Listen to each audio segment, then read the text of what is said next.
Chapter 1. Instead of groaning and fumbling for the telephone in the dark, as he usually did when it rang in the middle of the night, Maigret gave a sigh of relief. Already he could only vaguely recall the dream from which he'd been so rudely awakened, but he knew it had been unpleasant.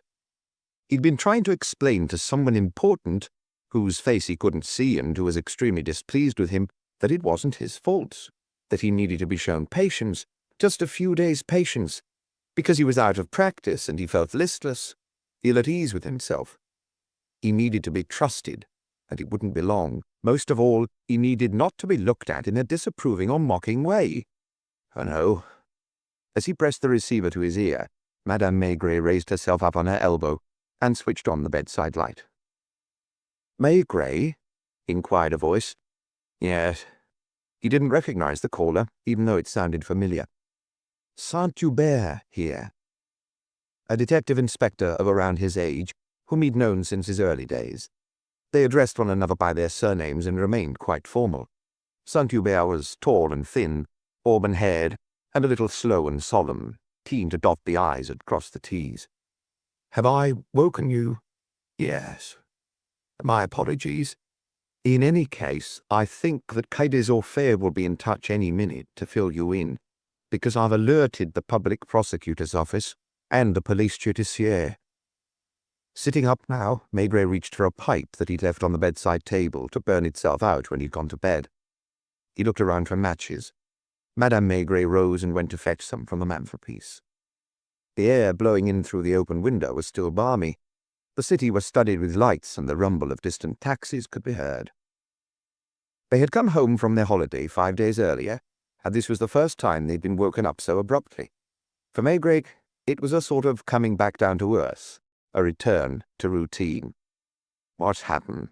he muttered, drawing on his pipe, while his wife held the lit match over the bowl. "I'm phoning from the apartment of Monsieur N.A. Josselin, 37A, Rue Notre-Dame-des-Champs, next door to the convent of the Little Sisters of the Poor.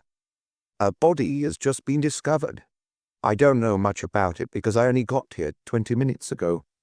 Can you hear me?" "Yes." Madame Maigret went into the kitchen to make coffee, and Maigret gave her a knowing wink. "The case looks disturbing. It is probably sensitive. That's why I took the liberty of calling you. I was afraid they'd simply send one of the duty inspectors." He chose his words carefully, and Maigret guessed that he wasn't alone in the room. "I knew you were on holiday recently. I returned last week." It was Wednesday, or rather Thursday, because the alarm clock on Madame Maigret's bedside table showed 2:10. They had gone to the cinema, not so much to see the film, which was mediocre, but to get back into the habit of going out. "Do you intend to come?"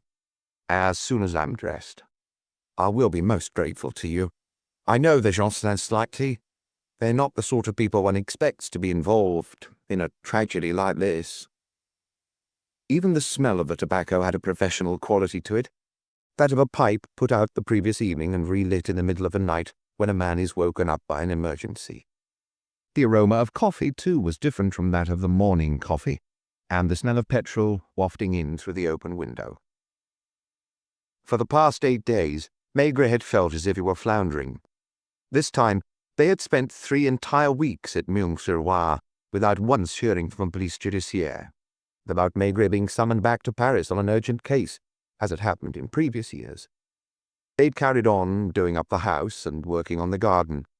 Maigret had gone fishing and played belote with the locals, and now he was finding it hard to get back to normal. So was Paris, it seemed. It was not raining, nor was there the usual post-holiday coolness. The big tourist buses continued to ferry foreigners in loud shirts through the streets, and although a lot of Parisians were back, others were still leaving the city by the trainload. The police judiciaire and the office appeared a little unreal, and Maigret sometimes wondered what he was doing there, as if real life was back on the banks of the Loire. It was probably this unease that was the cause of his dream, the details of which he was trying in vain to recollect. Madame Maigret came back from the kitchen with a cup of scalding coffee, and immediately grasped that far from being furious at being woken up so brutally, he was pleased. "Where is it?" in Montparnasse, Rue Notre-Dame-des-Champs. He had put on his shirt and trousers and was lacing up his shoes when the telephone rang again. This time it was the police judiciaire. "Courancier, Chief. We've just been informed that a man has been killed in Rue Notre-Dame-des-Champs." "You know? Are you going over there?" "Who's in the office?" "Well, there's Dupeur, who's in the middle of questioning a suspect in the jewelry heist case. Then Vacher. Hold on, Lapointe's just come in. Tell him to go there and wait for me." Janvier was on holiday. Lucas back the previous day hadn't yet returned to work. "Shall I phone for a taxi?" asked Madame Maigret a little later. In the street, he found a driver who knew him, and for once he was pleased. "Where to, Inspector?" He gave the address and filled a fresh pipe. On arrival in Rue Notre-Dame-des-Champs, he spotted a little police judiciaire car and Lapointe standing on the pavement, smoking a cigarette and chatting with a police officer. "Third floor on the left," said the policeman. Maigret and Lapointe entered the well-maintained middle-class apartment building. There was a light in the lodge, and through the net curtain, Maigret thought he recognized an inspector from the 6th arrondissement questioning the concierge. As soon as the lift stopped, a door opened, and Saint-Hubert stepped forward to greet them. "The public prosecutor won't be here for another half an hour. Come in. You will understand why I insisted on telephoning you." They entered a spacious hallway. Then Saint-Hubert pushed a half-open door, and they found themselves in a peaceful drawing-room where there was no one except for the body of a man, slumped in a leather armchair. Tallish, quite portly, he was hunched up, his head lolling to one side, and his eyes open. "I asked the family to withdraw to another room. Madame Josselin is being attended to by the family physician, Dr. Larue, who happens to be a friend of mine." "Was she injured?" "No, she wasn't here when the tragedy occurred. I'll quickly put you in the picture." "Who lives in the apartment? How many people?"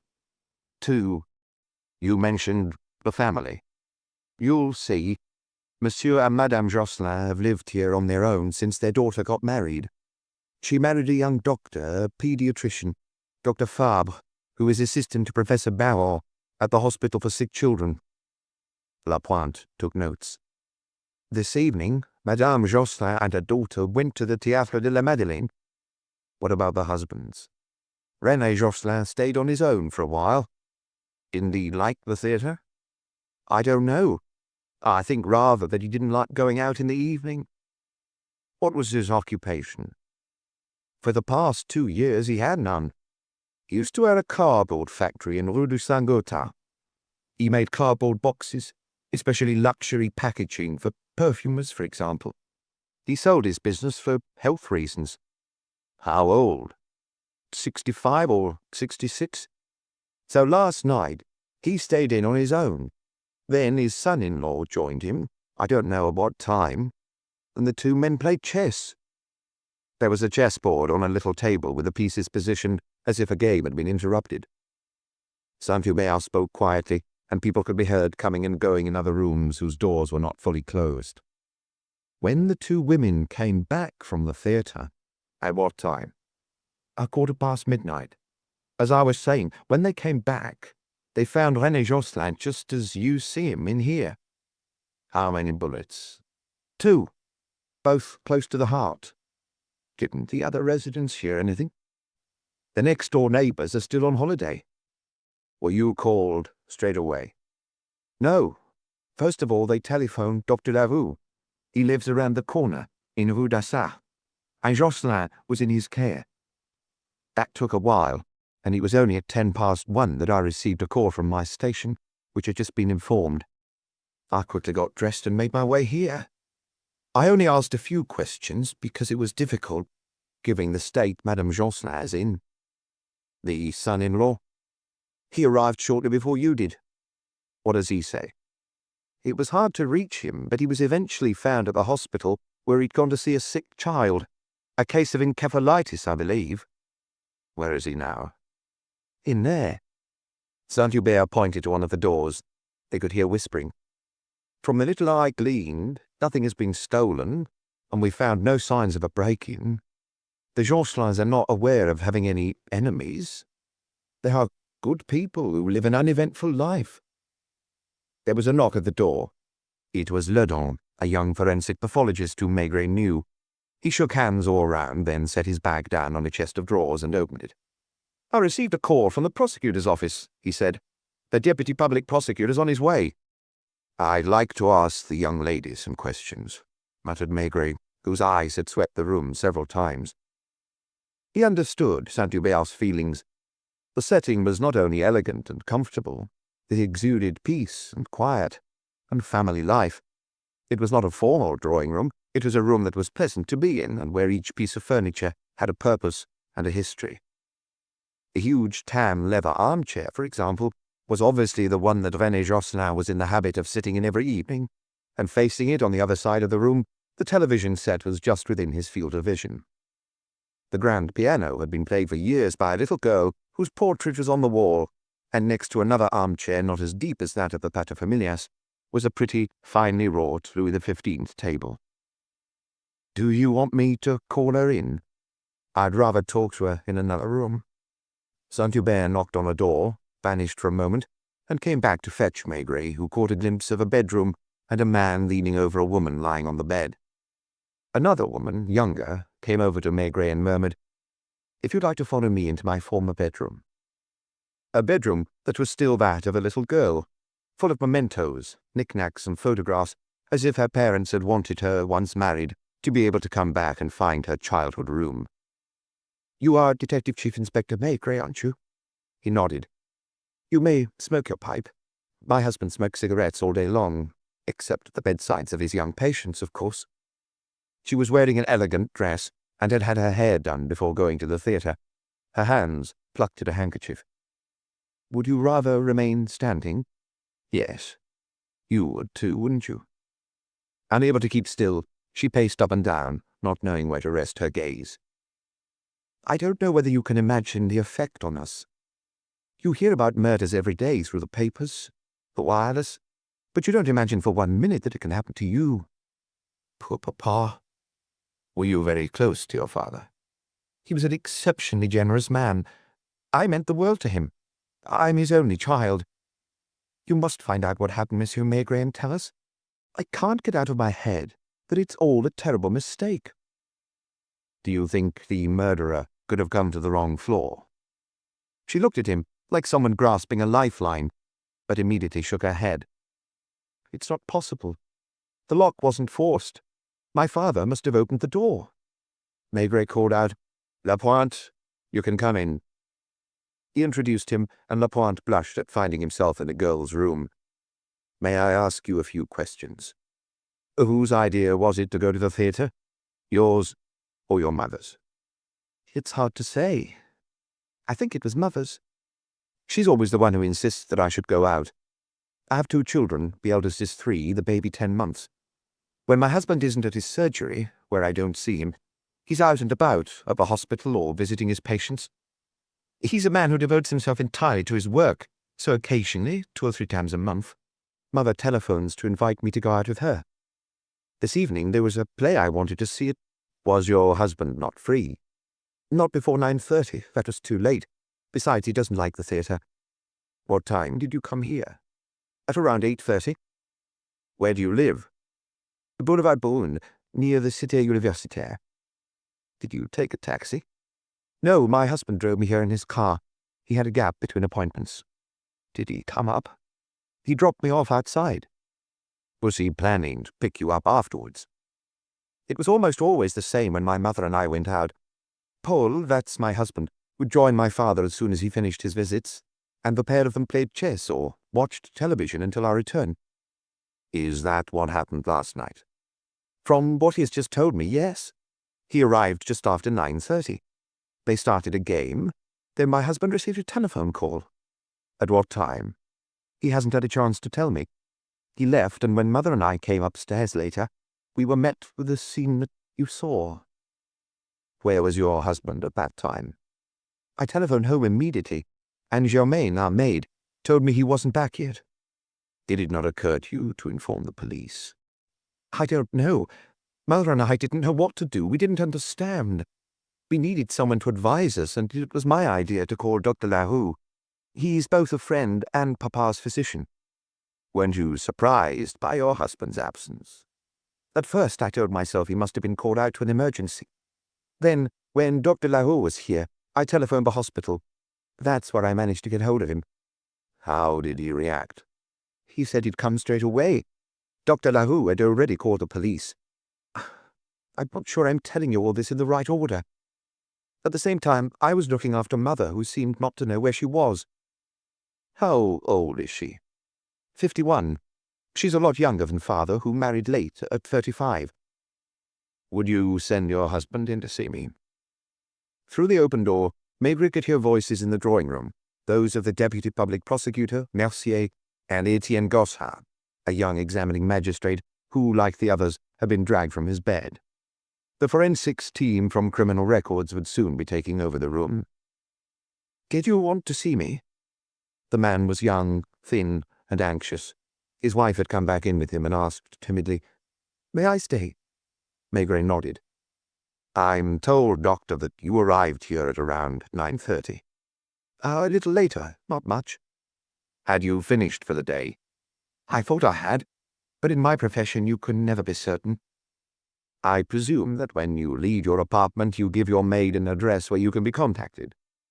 Germaine knew I was here. Is she your maid? Yes. Georges looks after the children when my wife isn't there. How did your father-in-law seem? The same as usual. He was watching television. The program was of no interest, and he suggested a game of chess. We started playing. At around 10:15, the telephone rang. Was it for you? Yes. Germaine told me that I was needed urgently at 28 Eau Julie. That's in my neighborhood. Germaine hadn't caught the name. Lesage or Lechat, or perhaps Lachat.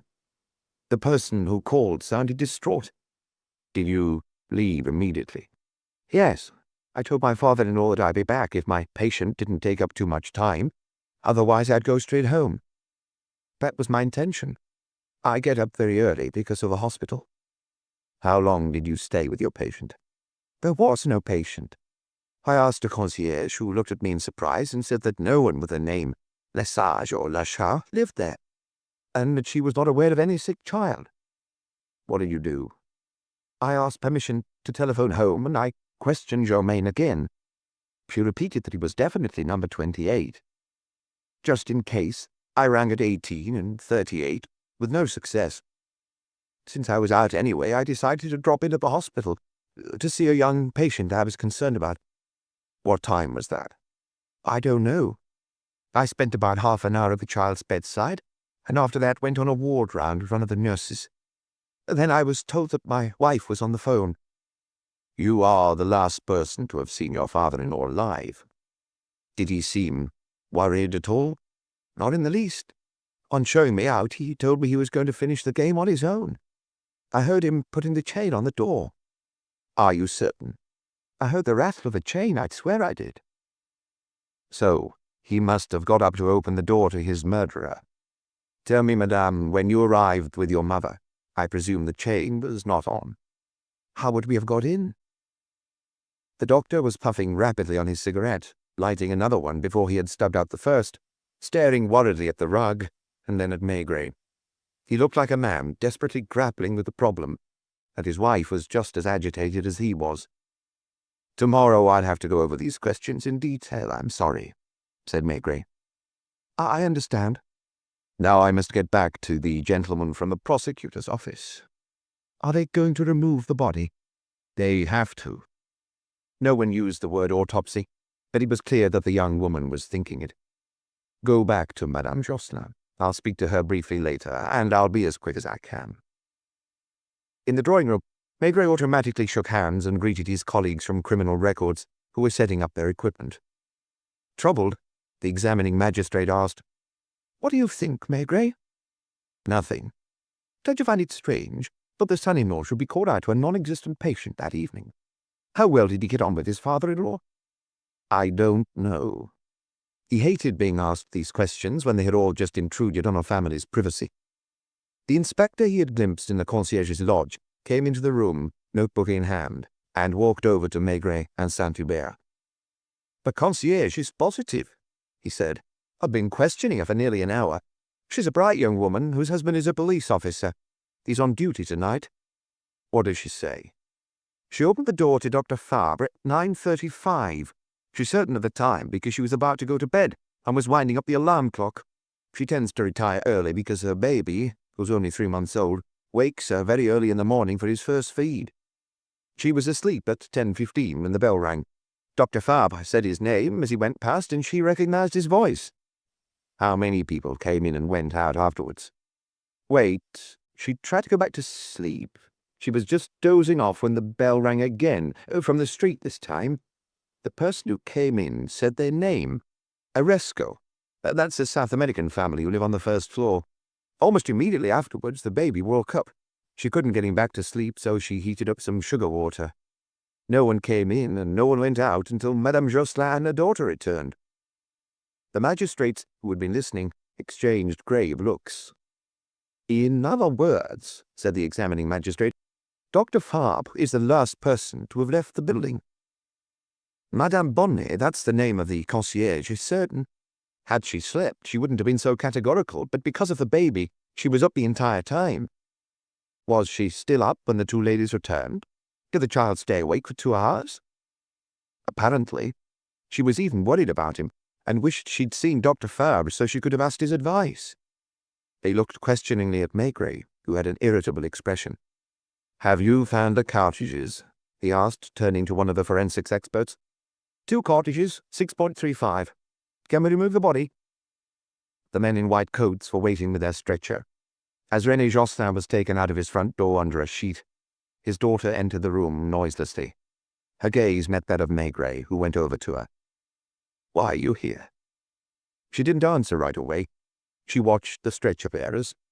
Only once the door had closed behind them did she whisper, a little like someone speaking in a dream, "An idea occurred to me. Wait." She went over to an antique chest of drawers between 2 windows and opened the top drawer. "What are you looking for?" Her lips trembled, and she looked intently at Maigret. "A revolver." "Was there a revolver in that drawer?" "For years. That's why when I was little the drawer was always locked." "What kind of revolver?" "A very flat automatic. Blue-colored, a Belgian make." "A Browning 6.35? "I think so. I'm not sure. It was engraved with the word Herstal and some numbers."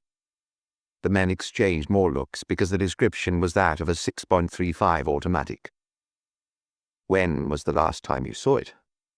"A while ago. Weeks, maybe even months. Probably one evening when we were playing cards, because the cards were in the same drawer. They're still there. Here, things stay in the same place for a long time." "But the automatic isn't there now?" "No." "So the person who used it knew where to find it?" "Perhaps it was my father who took it out to defend himself." They could read the fear in her eyes. "Your parents don't have any servants?"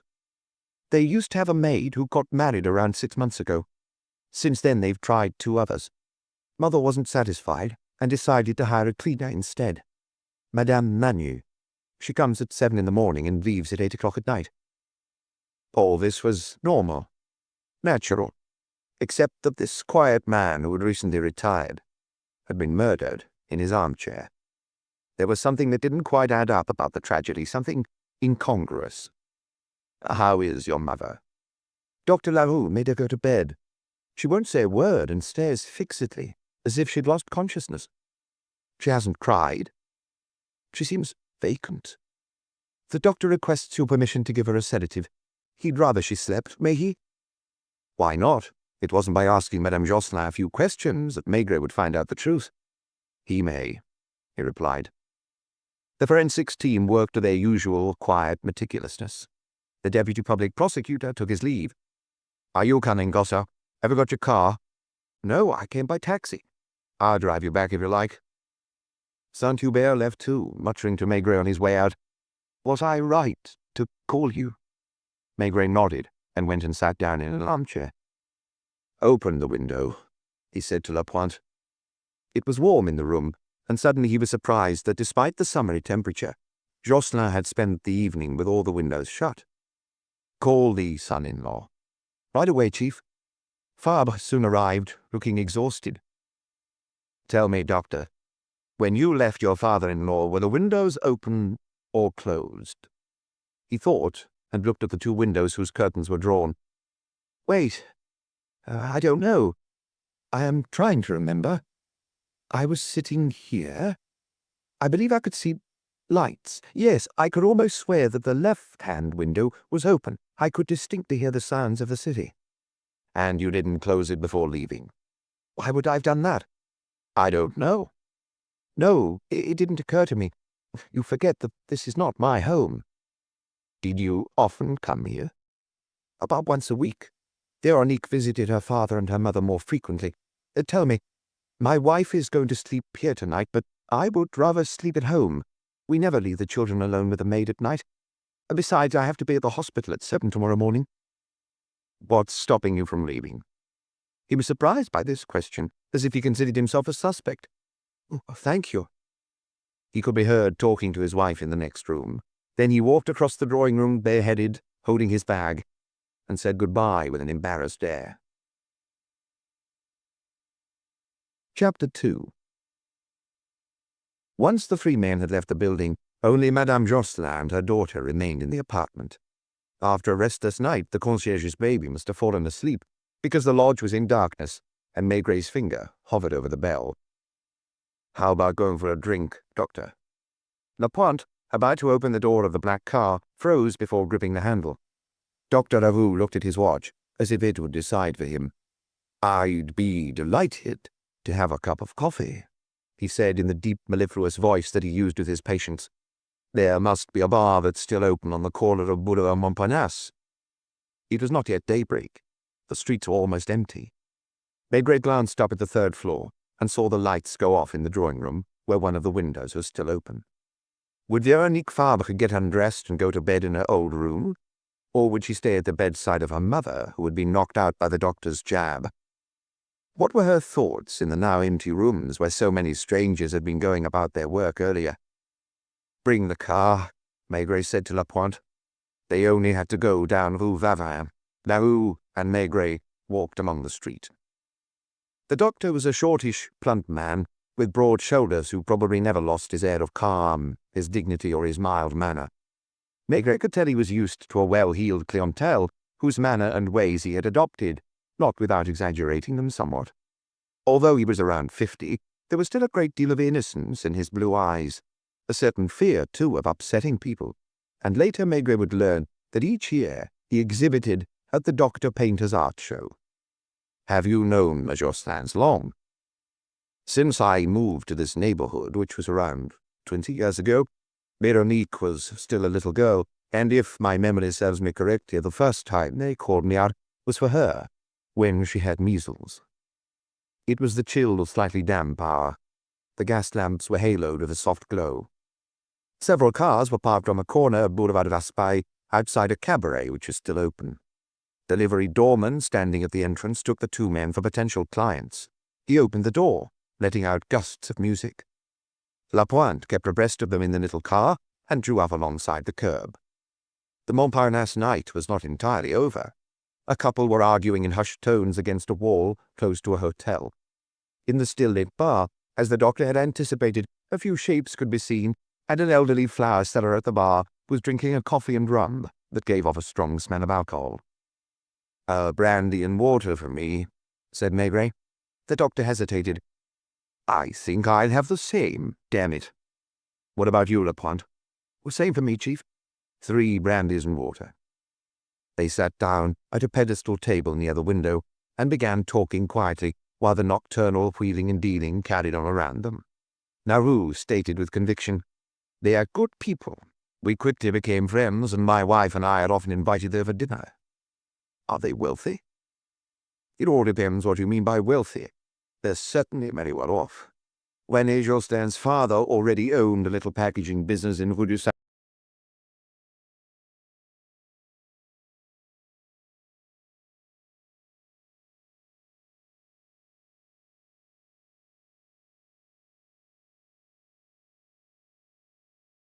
Goods are a simple glazed workshop at the far end of a courtyard, which employed around 10 women. When he inherited, René bought modern equipment. He was a man of taste who was not lacking in ideas, and he soon built up a clientele of famous perfumers and other luxury goods houses. I understand he married late at around 35. That's correct. He carried on living above the workshops in Rue du Saint-Gothard with his mother, who had always been an invalid. He did not conceal from me that she was the reason he hadn't married sooner. On the one hand, he didn't want to leave her on her own, and on the other, he didn't feel he had the right to impose his sick mother on the young wife. He worked very hard, and lived solely for his business. To your health. Oh, to yours. Lapointe, his eyes a little bloodshot from tiredness, didn't miss a word of the conversation. He got married after his mother died and moved to Rue Notre-Dame-des-Champs. Who was his wife? Francine de Lancière, the daughter of a former colonel. I think they lived close by in Rue du Saint-Gothard or Rue d'Arrow, and that was how Jocelyn met her. She must have been 22 at the time. Did they get along well? They were one of the closest couples I've ever known. Almost immediately they had a daughter, Veronique, whom you met this evening. Later they hoped to have a son, but a rather serious operation put an end to their hopes. Good people, Saint-Hubert said, and now the doctor. People who lived a quiet, uneventful life in calm, well-to-do surroundings. They came back from La Baule last week. They bought a house there when Veronique was still a little girl, and they continue to go there every year. Now that Veronique has become a mother too, they take her children there. What about the husband? Dr. Fabre? I don't know whether he took a holiday. Probably no longer than a week if he did. Perhaps he joined them a couple of times from Saturday to Sunday evening. He's a man who is entirely dedicated to medicine and to his patients. A sort of secular saint. When he met Veronique, he was a junior doctor of a hospital for sick children, and if he weren't married, he would probably have been content with a hospital career without taking on private patients. Do you think his wife insisted he have a private practice? I won't be breaking patient confidentiality in answering that question. Fabre makes no secret of it. If he devoted himself solely to the hospital, he would have struggled to support a family. His father-in-law wanted him to take over a practice and lent him the money. You've seen him. He isn't bothered about his appearance or about comfort. He generally wears crumpled clothes, and left to his own devices, I suspect he'd forget to change his underwear. Did he get along well with Jocelyn? The two men respected each other. Jocelyn was proud of his son-in-law, and on top of that they were both keen chess players. Was he seriously ill? I was the one who asked him to cut down his activity. He's always been fat, and I've known him to weigh over 110 kilos. That didn't stop him working 12 or 13 hours a day. His heart couldn't cope. 2 years ago he had a heart attack, which was fairly minor, but still, it was a warning. I advised him to take on a business partner and to confine himself to a supervisory role just to keep his mind occupied. To my great surprise, he chose to give up altogether. He said he was incapable of doing things by halves. Did he sell his business? To 2 of his employees. Since they didn't have enough money, he retained a stake for a certain number of years. I don't know how long exactly. How did he spend his time over the past 2 years? In the morning he'd go for a stroll in the Luxembourg Gardens. I often used to see him there. He walked slowly, cautiously, as many people with heart disease do, because he ended up exaggerating his condition. He read. You saw his bookshelves. He'd never had the time to read before, and now he was discovering literature belatedly and talked about it enthusiastically. His wife. Even though they had a maid and then a cleaning woman after they decided to do without a live-in servant, she kept very busy with the home and the cooking, and she would go almost every day to Boulevard Brune to see her grandchildren. She'd take the eldest one in her car to the Parc Montsouris. You must have been surprised when you heard what had happened. I still can't believe it. I have witnessed tragedies among my patients, not often, but still there have been a few. But they were never entirely unexpected, if you see what I mean. In each case, appearances belied some kind of fragility, some kind of disturbance. This time, I don't know what to think. Maigret signaled to the waiter to refill their glasses. Madame Jocelyn's reaction worries me, went on the doctor, still with the same smoothness. Or rather, I'd say her lack of reaction. Her listlessness. I haven't been able to get a word out of her all evening. She watched us, her daughter, her son-in-law and me, as if she couldn't see us. She didn't shed a tear. From her room, we could hear the noises from the drawing room. It wasn't difficult with a bit of imagination to guess what was happening in there. The photographer's flashbulbs popping, for example. Then, when they removed the body, I thought that at that point at least she would react, try to rush out. She was conscious, and yet she didn't budge, didn't make the slightest movement. She has spent most of her life with a man, and then on returning from the theatre she finds herself alone all of a sudden. I wonder how she's going to manage. Do you think her daughter will take her to live with her? It's not really possible. The Fabres live in one of those new buildings where the apartment's quite small. Naturally, she loves her daughter and she's crazy about her grandchildren, but I can't see her living with them all the time. I really must go home now. Later this morning my patients will be waiting for me. No, leave that. He had taken his wallet out of his pocket, but Maigret had been faster. People were coming out of the cabaret next door, a whole crowd, musicians, dancers, waiting for one another or saying good night, and the pavement echoed with the clicking of very high heels. Lapointe slid behind the wheel next to a Maigret whose expression was blank. To your place? Yes. They were silent for a long time as the car drove through the empty streets. Tomorrow morning early I'd like someone to go to Rue Notre-Dame-des-Champs and question the residents as they get up. It is possible that someone heard the shots but wasn't worried because they thought it was a car backfiring. I'd also like to know the residents' movements from 9:30 p.m. onwards. I'll take care of it myself, Chief. No, you must go to bed after passing on my instructions. If Torrance is free, send him to Julie to the 3 apartments whose doorbells Dr. Fabre says he rang. Understood. For the sake of thoroughness, it would be best to check what time he arrived at the hospital. Is that all? Yes. Yes, and no. I have the feeling I've forgotten something, but for the past 15 minutes at least I've been asking myself what. It's an impression I've had several times during the course of the evening. At one point I had an idea or the beginning of an idea, and then someone spoke to me, Saint-Hubert if I'm not mistaken. At the time I'd answered him, I couldn't for the life of me pick up my train of thought. They reached Boulevard Michel-Lenoir. The window was still open onto the darkness of the bedroom, just as the window of the Jocelyn's drawing room had remained open after the departure of the deputy public prosecutor. Good night, Lapointe. Good night, Chief. I probably won't be in the office before 10 tomorrow. He climbed the stairs with heavy steps, vague thoughts going around and around in his mind, and he found the door open and Madame Maigret standing there in her nightdress. Not too tired? She asked. I don't think so. No. It wasn't tiredness. He was preoccupied, uneasy, a little sad, as if the tragedy of Rue Notre-Dame-des-Champs affected him personally.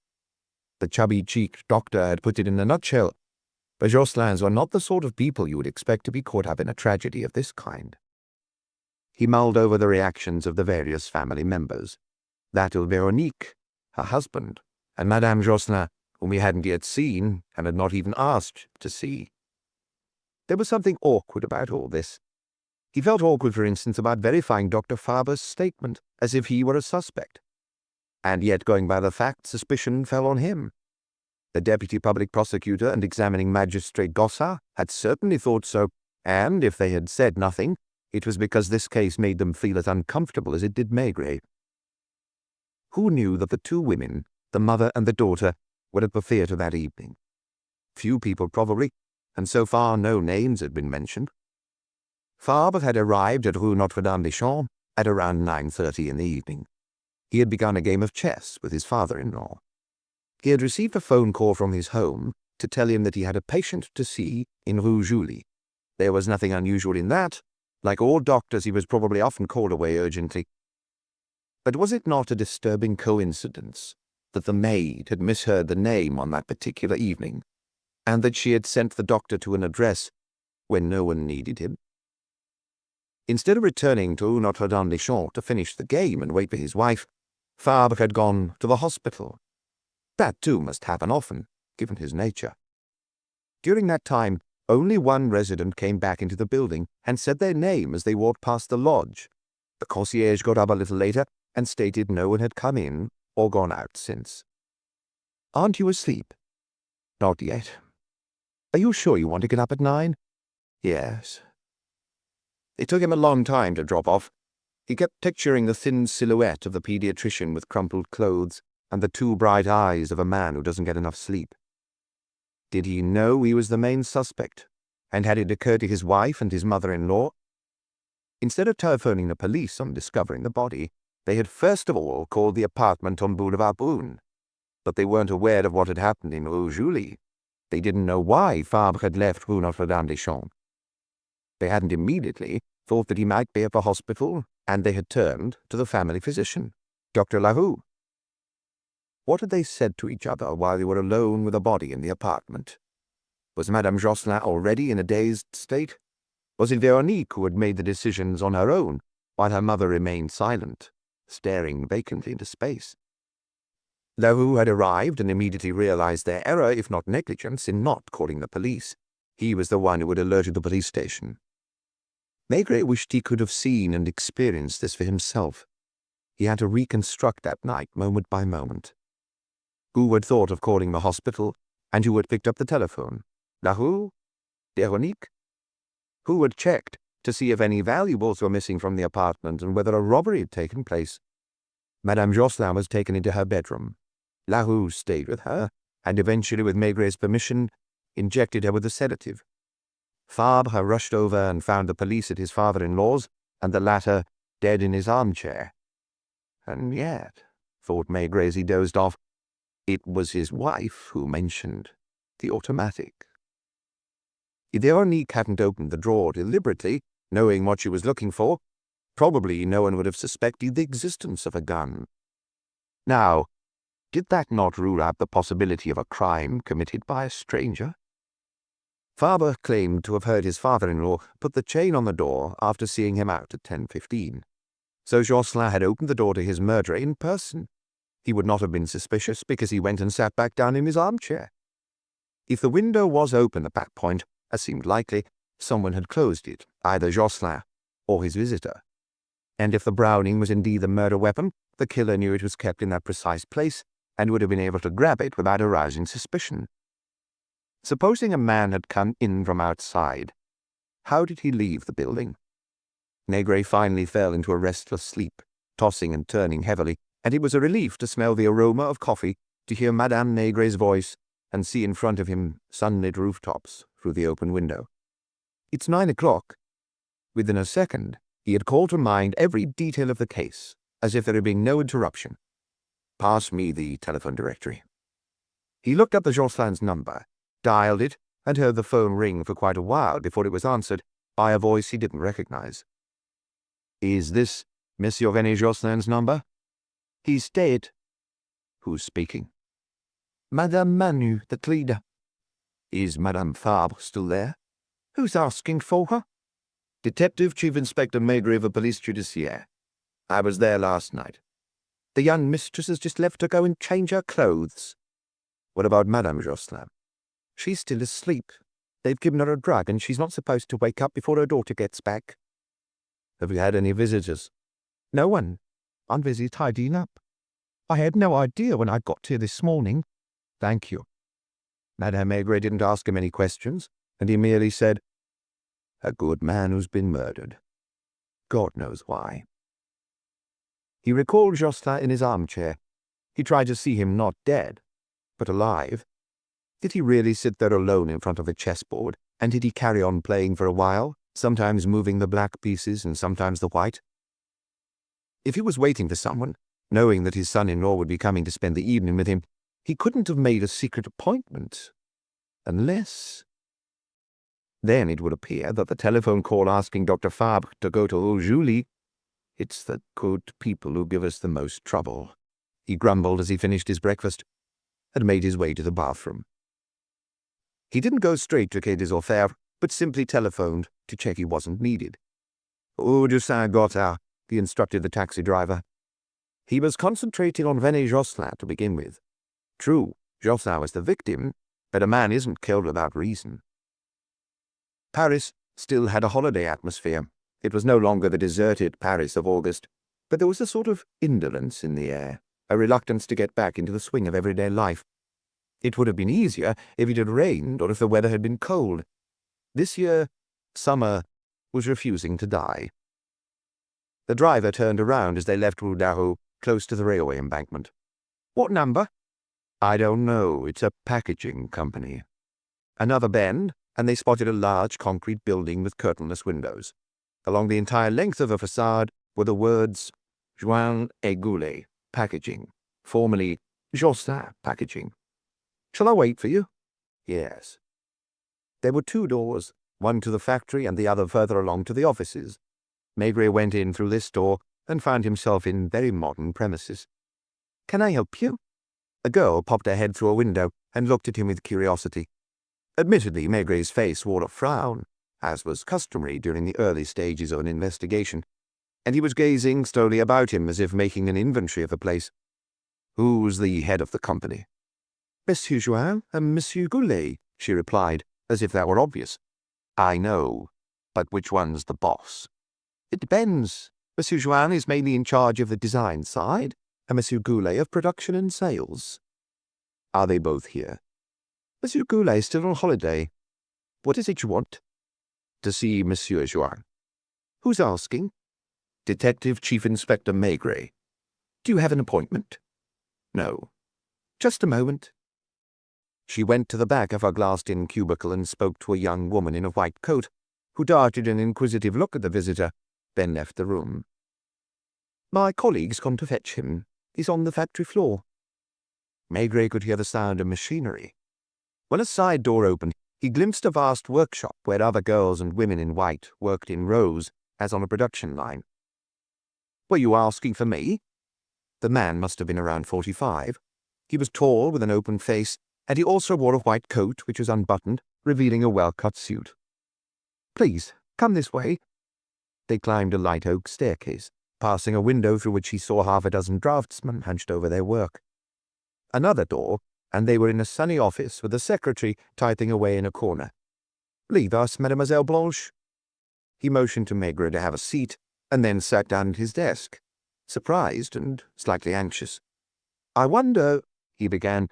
"Have you heard about Monsieur Josselin's death?" "What? Monsieur Josselin is dead? When did that happen? Is he back from his holiday?" "You haven't seen him since his return from La Baule?" "No, he hasn't been to see us yet." "Did he have a heart attack?" "He was murdered." "Josselin?" It was clear that Joan struggled to take it in. "It's not possible. Who would have—" "He was killed at his home yesterday evening, with 2 shots from a revolver." "By whom?" "That's what I'm trying to find out, Monsieur Join." "Wasn't his wife with him?" "She was at the theatre with her daughter." Joan bowed his head, visibly shocked. "Poor man. It's so hard to believe." And then he grew indignant. "But who could have gained? Listen, Inspector, you didn't know him. He was the best man in the world. He was a father to me, more than a father. When I started here, I was 16, and I knew nothing. My father had just died. My mother was a cleaner. I began as a delivery boy on a tricycle. Monsieur Josselin taught me everything. Later, he made me a manager, and when he decided to retire from business, he called us into his office, Goulet and myself. Goulet had started out working on the machines. He told us that his doctor had advised him to work less, but he couldn't do that. Coming here 2 or 3 hours a day like a dilettante was unthinkable for a man like him, who was used to dealing with everything and who stayed late almost every evening, long after the machines had stopped." "Were you afraid of seeing an outsider become your new boss?" "I admit I was. For Goulet and for me, this news was a real disaster. Then we looked at each other in dismay, while Monsieur Josselin smiled mischievously. Do you know what he did?" "I was told last night." "Who told you?" "His doctor."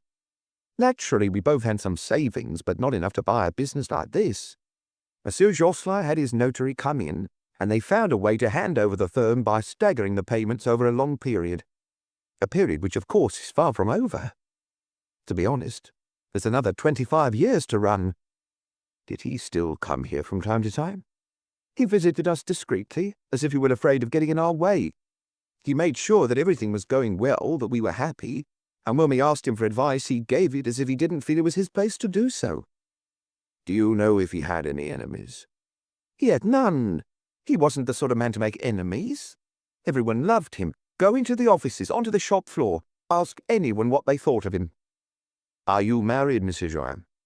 Yes, I have 3 children, and we live near Versailles, in a house I had built. He, too, was a good man. Was Maigret only to come across good people in this investigation? He was almost irritated by it because, after all, on the one hand there was a dead man, and on the other, a man who had shot René Josselin twice. Did you often go to Rue Notre-Dame-des-Champs? I went there 4 or 5 times altogether. No, I'm forgetting that 5 years ago, when Monsieur Josselin had a bad dose of flu, I would go there every morning to take him his post and receive his instructions. Did you ever have dinner or lunch there? Goulet and I had dinner there with our wives the evening we signed the contract, when Monsieur Josselin handed over the business. What kind of man is Goulet? A technician, a hard worker. How old?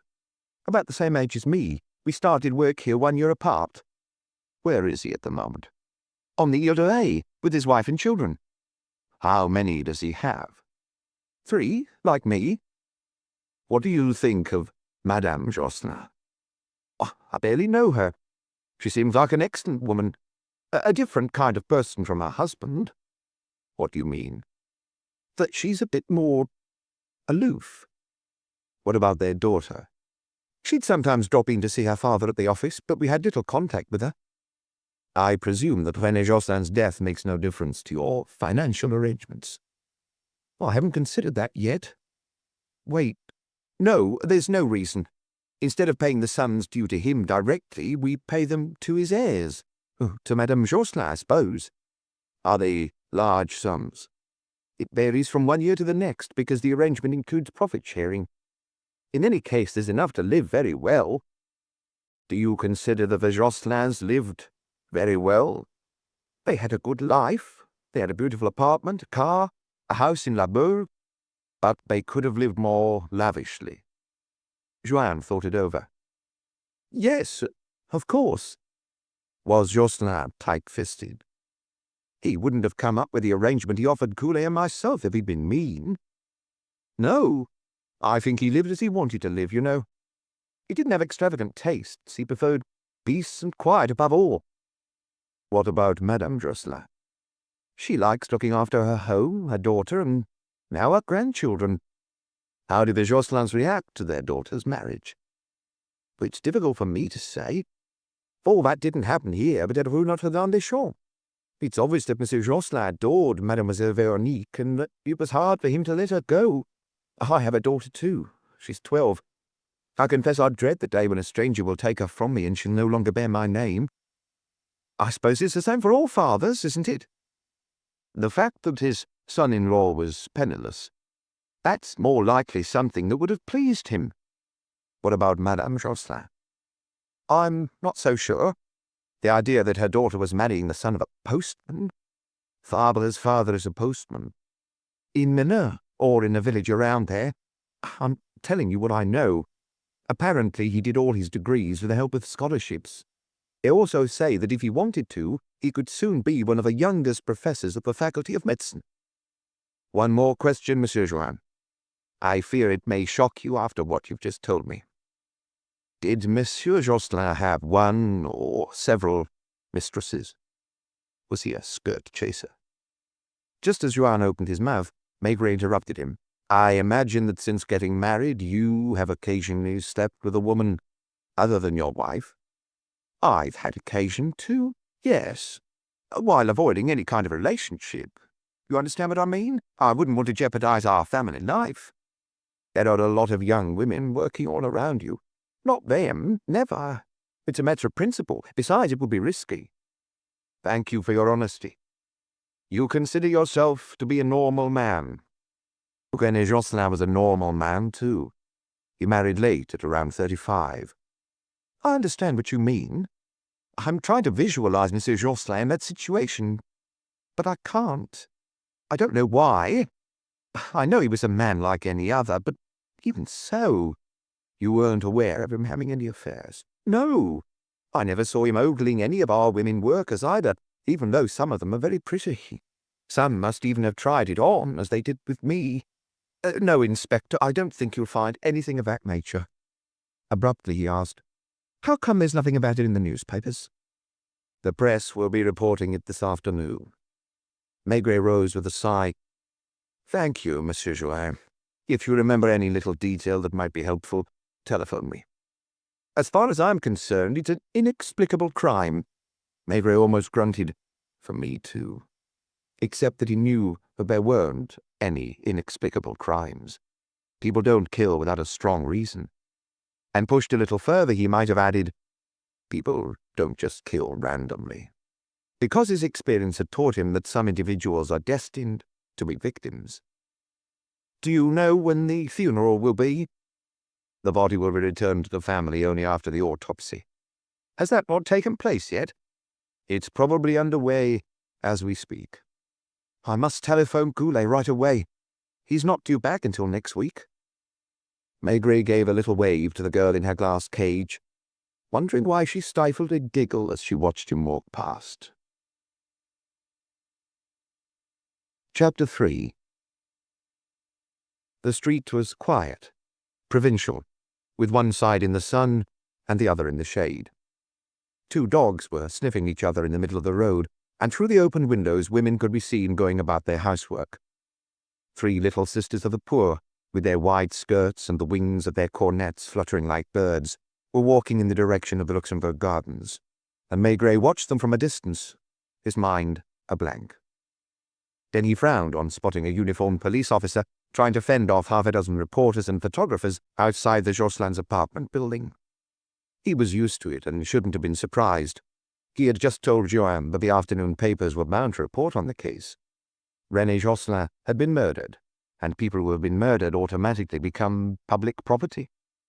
In a few hours' time, every detail of a family's private life, true or false, would be laid bare, and everyone would be entitled to speculate. Why all of a sudden did this shock him? He was annoyed with himself for being shocked. He felt as if he'd been sucked into the bourgeois, almost edifying atmosphere that surrounded these people. Good people, so everyone kept telling him. The photographers snapped away as he stepped out of the taxi, and the reporters crowded round him while he paid the driver. "What's your opinion, Inspector?" He brushed them aside, muttering, "When I have something to tell you, I'll call you. There are women grieving up there, and it would be more considerate to leave them in peace." But he himself was not going to leave them in peace. He greeted a uniformed officer and went inside the building, which he was seeing in daylight for the first time. It was very cheerful, very bright. He was about to walk past the concierge's lodge, with its white net curtain hanging on the inside of the glazed door, but he changed his mind, rapped on the glass, and turned the knob. The lodge consisted of a small living room with polished furniture, and was typical of the sort that are attached to apartment buildings in affluent neighborhoods. A voice asked, "Who is it?" "Detective Chief Inspector Maigret." "Come in, Inspector." The voice hailed from a kitchen with white walls, where the concierge, her arms bare to the elbows and a white pinafore over her black dress, was busy sterilizing feeding bottles. She was young and affable, and her figure still had the soft plumpness of her recent pregnancy. Pointing to a door, she said quietly, "Not too loud. My husband's asleep." Maigret recalled that the husband was a police officer and that he'd been on duty the night before. "I'd been besieged by reporters all morning, and some of them went upstairs when I had my back turned. My husband ended up informing the police station, and they sent one of his colleagues over." The baby was asleep in a wicker cradle trimmed with yellow flounces. "Have you any news?" she asked. He shook his head. "I suppose you're certain, aren't you?" he asked wisely. "No one went out last night, after Dr. Fabre had left." "No one, Inspector. As I said again earlier to one of your men, a fat officer with a ruddy face, Inspector Torrance, I think. He spent over an hour in the building questioning the residents. Not many of them are here at the moment. Some are still on holiday. But Tuplers aren't back from America. The place is half empty." "How long have you been working here?" 6 years. I took over from one of my aunts, who'd been a concierge for 40 years. "Did the Josselins entertain a lot?" "Very rarely. They're quiet people, pleasant to everyone, and they live a very routine life. Dr. Larue and his wife came to dinner from time to time. and the Jocelins would go over to them for dinner too. Like the Maigrets and the Pardons, Maigret wondered whether they too had a set day. In the morning at around 9, while Madame Manu did the cleaning, Monsieur Jocelyn would go out for his walk. He was so regular that I could have set the clock by him. He'd pop into the lodge, say something about the weather, and pick up his post. After glancing at the envelopes, he'd slip them into his pocket, and then he'd slowly make his way to the Luxembourg Gardens. He always walked at the same gentle pace. Did he receive a lot of post? Not a lot. Later, at around 10, while he was still out, his wife would come down, all dressed up, even to go shopping. I've never seen her go out without a hat. What time did her husband return home? It depended on the weather. If it was sunny, not before 11:30 or 12. When it rained, he didn't stay out so long, but he still went for his walk. What about the afternoons? She had finished replacing the tops on the bottles, which she put away in the refrigerator. The two of them would go out together, but no more than once or twice a week. Madame Fabre also visited them. Before the birth of her second child, she sometimes brought the eldest from with her. Has she always got on well with her mother? Yes, I think so. They often go to the theatre together, as they did yesterday. Recently, have you noticed any letters in a different handwriting from the usual correspondence? No. And no one called on Monsieur Jocelyn when he was at home alone, for example? No. I was thinking about all that during the night, because I was expecting you to ask me those questions. You see, Inspector, they are people about whom there is nothing to tell. Did they socialize with any of the other residents? Not to my knowledge. In Paris, it's rare for the residents of an apartment building to know one another, except in the working-class districts. Everyone lives their life unaware of their next-door neighbours. Has Madame Fabre returned? A few minutes ago. Thank you. The lift stopped at the 3rd floor, where there were 2 doors. In front of each one was a large doormat with a red border. He rang the left-hand bell, heard muffled footsteps, and after a brief hesitation, the door opened a crack, allowing only a sliver of light through, because the chain had not been taken off. "What is it?" asked an unfriendly voice. Detective Chief Inspector Maigret. A face with strong features, belonging to a woman in her 50s, peered out to look the visitor up and down suspiciously. "All right, I believe you. There were so many reporters this morning." She took off the chain, and Maigret saw the apartment as it normally was, with every object in its place, and sunshine streaming in through the 2 windows. "If it's Madame Jocelyn you wish to see—" He had been shown into the drawing-room, where there was no trace of the previous night's events, or mess. A door opened immediately, and Veronique, wearing a navy blue suit, took 2 steps into the room. She was visibly tired, and Maigret noticed a slight hesitation, a searching in her eyes. When her gaze rested on an object or on her visitor's face, it seemed to be looking for a support, or the answer to a question. "You haven't found anything?" she murmured despondently. "How is your mother?" "I've only just come back. I went to see my children and to change my clothes. I think I told you over the telephone. I don't remember. I'm losing track. Mother slept. When she woke up, she didn't speak. She drank a cup of coffee, but refused to eat. I wanted her to stay in bed, but I couldn't persuade her. And now she's getting dressed." She looked about her again, avoiding the armchair where her father had died. The chess game was no longer on the pedestal table. A half-smoked cigar, which Maigret had noticed the previous night, had disappeared. "Your mother said absolutely nothing." "She only answers yes or no. She's perfectly lucid. It seems she's only got one thing on her mind." "Is it her that you came to see?" "If possible." "She'll be ready in a few minutes. Don't push her too much, I beg of you. Everyone takes her for a calm woman because she's always so self-possessed. But I know that she's obsessively anxious, only she doesn't show it." "Have you often seen her in the grip of a powerful emotion?" "It depends what you call powerful. When I was a child, for example, I would sometimes exasperate her, as all children can exasperate their parents. Instead of snapping me or getting angry, she turned pale and seemed unable to speak. At those times, almost always, she'd lock herself in her room, and that really frightened me." "What about your father?" "My father never lost his temper. His response was to smile as if making fun of me." "Is your husband at the hospital?" "Since 7 o'clock this morning. I left my children with a maid because I didn't want to risk bringing them with me. I don't know what we're going to do. I don't like leaving Mother alone in the apartment.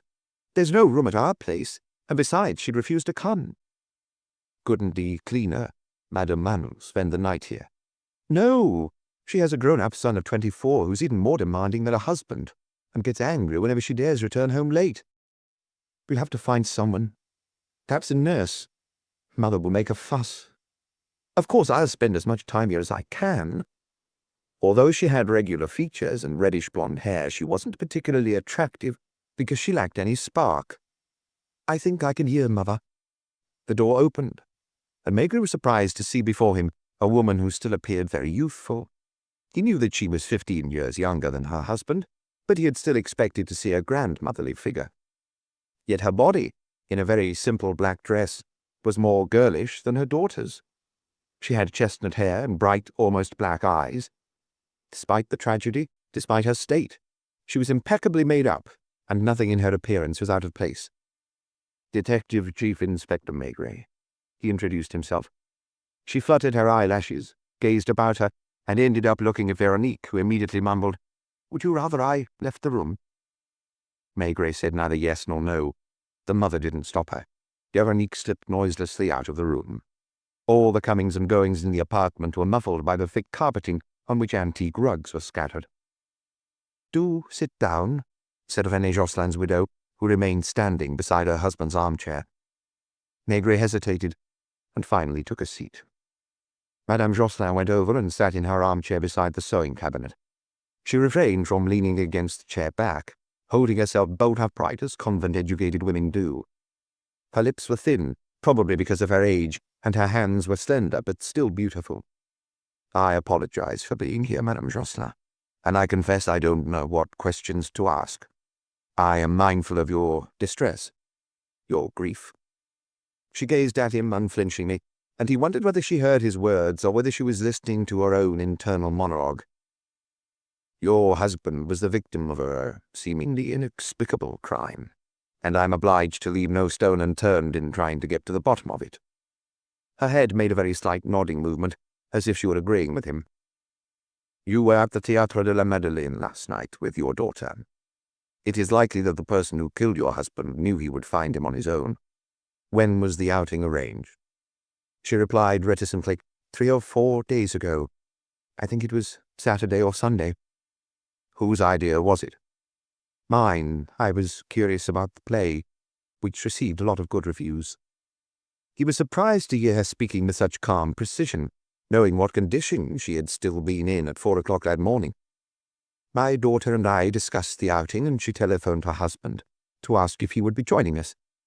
"Did the 3 of you sometimes go out together?" "Really, my son-in-law is only interested in medicine and his patients." "What about your husband?" "He and I would go to the cinema or the music hall from time to time. He loved music hall." Her voice was flat, without warmth. She reeled off her answers, staring at Maigret's face as if he were an examiner. "Did you make the reservations over the telephone?" "Yes. Seats 97 and 99. I remember because I always insist on being next to the central aisle." "Who knew that you would be out that evening?" "My husband, my son-in-law, and the cleaner." "No one else?" "My hairdresser, because I went to his salon in the afternoon." "Did your husband smoke?" Maigret was jumping from one idea to the next, and he had just remembered the cigar in the ashtray. "Not much. A cigar after each meal.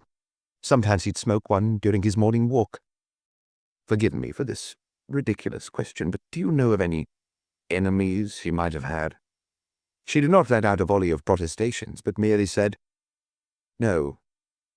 He never gave you the impression he was hiding something, that he had some sort of secret life?" "No. What did you think when you found him dead on your return last night?" She appeared to swallow hard and said that he was dead. Her face had become sterner, even more set, and Maigret thought for a moment that her eyes were going to mist over. "You didn't ask yourself who had killed him?" He thought he sensed an imperceptible hesitation. "No." "Why did you not telephone the police straight away?" She didn't reply immediately, but dropped away from Maigret briefly. "I don't know." "You called your son-in-law first?" "I didn't call anyone." It was Veronique who telephoned home, anxious at not finding her husband here. Was she surprised not to find him there either? I don't know. Who thought of Dr. Leroux? I think it was me. We needed someone to take care of what needed to be done. You have no suspicions, Madame Jocelyn? None? Why do you get up this morning? Because I had no reason to stay in bed. Are you certain that nothing's been stolen? My daughter checked. She knows where everything is as well as I do. Apart from the revolver, when was the last time you saw it? A few days ago, I'm not exactly sure. Did you know it was loaded? Yes. My husband has always had a loaded revolver in the house. In the early days of our marriage, he used to keep it in his bedside drawer. Then, for fear Veronique might touch it, and because there were no drawers that locked in the bedroom, he kept it in the drawing room. For a long time that drawer was kept locked. Now that Veronique is an adult and married, did your husband seem to be afraid of something? No. Did he keep a lot of money in the apartment? Very little. We pay for nearly everything by check. Did you ever, on coming home, find someone you didn't know with your husband? No. And you have never come across your husband with a stranger, either? No, Inspector? Thank you. Maigret felt hot. He had just carried out one of the most painful interrogations of his career. It was like throwing a ball that doesn't bounce back. He had the impression that his questions hadn't hit home, that they hadn't pierced the surface, and that the answers he received were neutral and lifeless. She hadn't avoided any of the questions, but nor had she uttered any personal comment.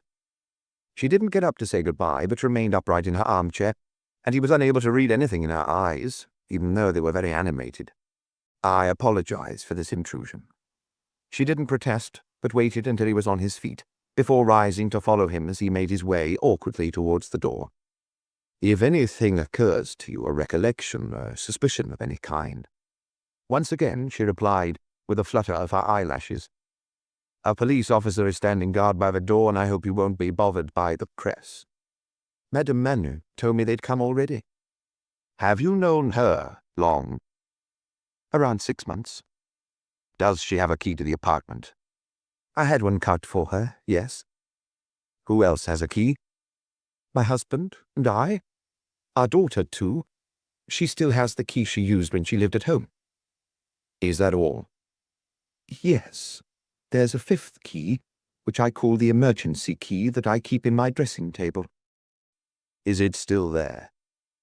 I've just seen it. May I ask your daughter a question? Madame Jocelyn went and opened a door, disappeared for a moment, and returned with Veronique Fabre, who looked from one to the other. Your mother tells me that you still have a key to the apartment. I'd like to ascertain that you still have it. She went over to a chest of drawers on which a blue leather handbag sat. She opened it and took out a small, fat key.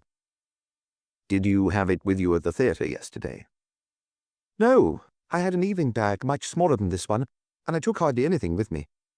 So you left your key in your apartment on Boulevard Brune? That was all. He couldn't think of any more questions he could decently ask. Besides, he was in a hurry to leave that hushed world which made him feel ill at ease. Thank you. He walked down the stairs to stretch his legs, and as soon as he rounded the first bend, let out a deep sigh.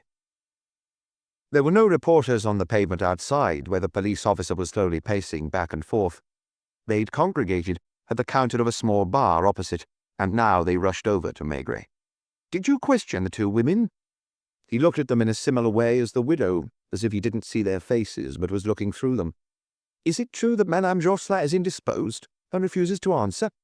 I have nothing to say to you, gentlemen. When do you hope? He gave a dismissive wave and headed towards Boulevard Raspail in search of a taxi. Since the reporters hadn't followed him, but had resumed their vigil, he was able to stop off at the same bar as the previous night and drink a beer. It was almost midday when he walked into his office at Quai des Orfèvres. A moment later, he half opened the door to the inspector's room and spotted Lapointe and Torrens. Come into my office, both of you.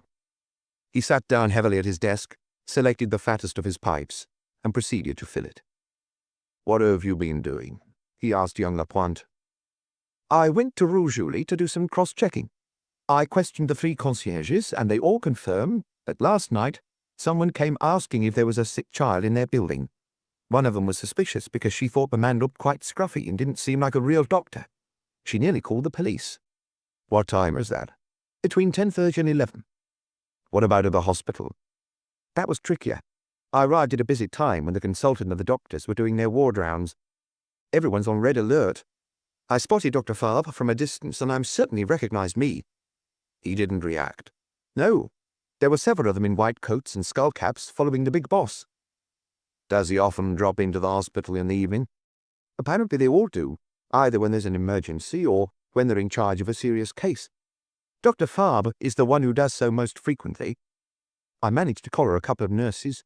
They all speak of him in the same way. At the hospital he's seen as a sort of saint. Did he stay at the bedside of his young patient all the while he was there? No, he went into several wards and chatted for some time with the junior doctor. Do they know at the hospital? I don't think so. People gave me strange looks, especially the young woman, who must be more than a nurse. An assistant, I suppose. She said to me angrily, if you have indiscreet questions to ask, then ask Dr. Fabre himself. Has the pathologist called? After an autopsy, the pathologist habitually called Quai des Orfèvres before sending the official report, which always took a while to produce. He recovered the 2 bullets. One was in the aorta and would have been sufficient to kill Jocelyn. What time does he think the murder took place? As far as he could tell, between 9 and 11 in the evening. Dr. Ledon would like to know what time Jocelyn had his last meal to help him pinpoint the time more accurately. Phone the cleaner and ask her, and let him know the answer. Meanwhile, big Torrance was standing by the window, watching the boats going past on the Seine. What shall I do now? Asked Lapointe. First of all, make that telephone call. Now then, Torrance. He was more formal towards Torrance, even though he'd known him longer than Lapointe, who looked more like a young student than a police inspector. How did you get on with the residents? There's a plan of the building for you. It'll make things easier. He put it on the desk, stood behind Maigret, and from time to time pointed at one of the boxes he'd drawn. First of all, the ground floor. You probably know that the concierge's husband is a police officer and that he was on night duty, but his beat didn't take him past the building. He came home at 7 in the morning. And then? On the left lives a spinster, Mademoiselle Nola, who's said to be very wealthy and very stingy. She watched television until 11 and then went to bed. She didn't hear anything, and no one knocked on her door. On the right, a certain Devey. He lives alone too, a widower. He's the assistant manager of an insurance company. He had dinner in town, as he does every evening, and returned home at 9:15. From what I've learned, an attractive young woman occasionally comes and keeps him company. But that was not the case yesterday. He read the newspapers and fell asleep at around 10:30 without hearing anything out of the ordinary. It was only when the men from the forensics team came into the building with their equipment that he was roused. He got up and asked the officer on duty what was going on. What was his reaction? Nothing. He went back to bed. Did he know the Jocelins? Only by sight. First floor right is the Oresco family. There are 6 or 7 of them, all dark-haired and fat. The women are quite pretty, and they all speak with a strong accent. There's the father, the mother, a sister-in-law, an older girl of 20, and 2 or 3 children. They didn't go out yesterday. Are you sure? The concierge says, I know, she told me too. Someone came in shortly after the doctor left and shouted Oresco as they passed the lodge. Monsieur Oresco's furious. The entire family played cards, and they swear no one went out of the apartment. What does the concierge say about that? She's almost certain that's the name she was given, and she even thought she recognized the accent. Almost certain, repeated Maigret. She thought she recognized. What do the Orescos do? They have a large business in South America where they live for part of a year. They also have a home in Switzerland. They were still there 2 weeks ago. Do they know the Jocelins? They claim they didn't even know the name. Go on. On the right, opposite them, is an art critic, Joseph Mérion, currently away on a government mission in Athens. On the second floor. The entire floor is occupied by the Tuplas, who are in the United States right now. No servants. The apartment is locked up for 3 months. The carpets had been sent to be cleaned. 3rd floor. No one home last night next door to the Jocelins. The Delilles, a middle-aged couple whose children are married, stay on the Riviera until the beginning of October. These people take long holidays, Chief. 4th floor. Above the Jocelins are the Muats, an architect, his wife, and their 12-year-old daughter. They didn't go out. The architect worked until midnight and didn't hear anything. His window was open. Opposite them, an industrialist and his wife, the Blanchons, who left the same day to go hunting in Salon. On the 5th floor is another woman on her own, Madame Schwartz, who often has a woman friend visit in the evenings, but not yesterday, and she went to bed early. Lastly, there's a young couple, married last month, on holiday in the Nièvre, at the wife's parents' place. On the 6th floor, there are only servants' rooms. Maigret looked at the plan glumly. Admittedly, some boxes were empty. People were still by the sea, in the country, or abroad. Even so, half of the building had been occupied the previous night. Residents playing cards, watching television, reading, or sleeping. One was still up working. The concierge hadn't gone back to sleep properly after Dr. Fabre had left. And yet, 2 shots had been fired, and a man had been killed in one of the boxes without the day-to-day routine of the others being disrupted. Good people. All of them were probably also good people, whose activities were known and whose lives were comfortable and without secrets. Had the concierge, after letting Dr. Fabre out, fallen into a deeper sleep than she realized? There was no doubt she had spoken in good faith. She was an intelligent woman who was perfectly aware of the importance of her words. She stated that someone had come in between 10:30 and 11 and shouted the Oresco's name in passing. That the Orescos swore that no one had left or entered their apartment that evening. They didn't know the Jocelins. It was plausible. No one in the building took any notice of their neighbors, as is often the case in Paris, especially among the upper middle classes.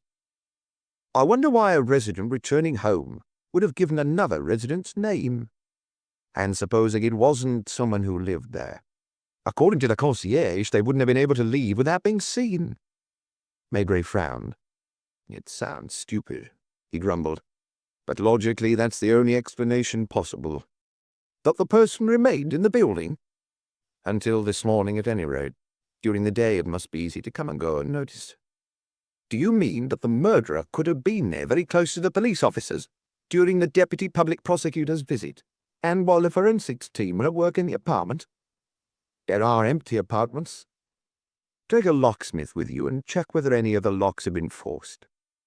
I presume I don't go inside. No, just check the locks from the outside. Is that all? For now. What would you want to do? Big Torrance looked thoughtful and concluded. True. A crime had definitely taken place, because a man had been killed. Only it wasn't a crime like any other, because the victim wasn't a victim like any other. A good man, echoed Maigret with a sort of anger. Who could have had a reason to kill that good man? It wouldn't take much for him to start loathing good people. Chapter 4. Maigret returned home for lunch. Sitting by the open window, he noticed a particular gesture of his wife's, even though she made it every day.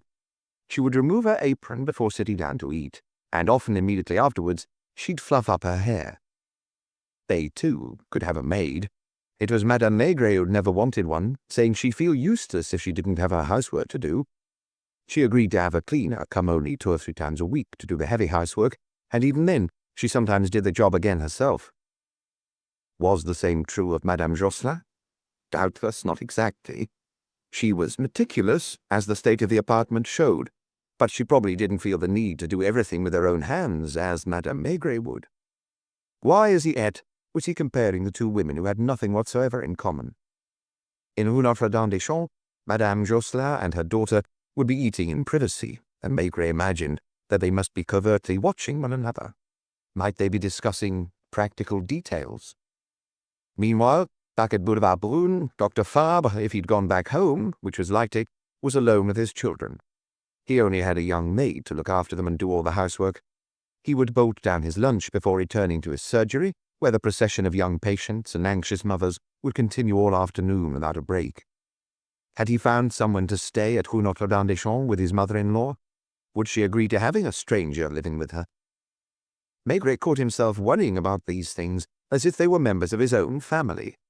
When Jocelyn was dead, and it wasn't just a matter of finding his murderer, little by little, those who were left behind would have to reorganize their lives. He would have liked to pay a visit to Boulevard Brune to get a feel for the surroundings in which Fabre lived with his wife and children. He'd been told that they were in a new building near the Cité Universitaire, and he pictured one of those anonymous apartment blocks he had seen in passing, and which he would readily have called a people hutch.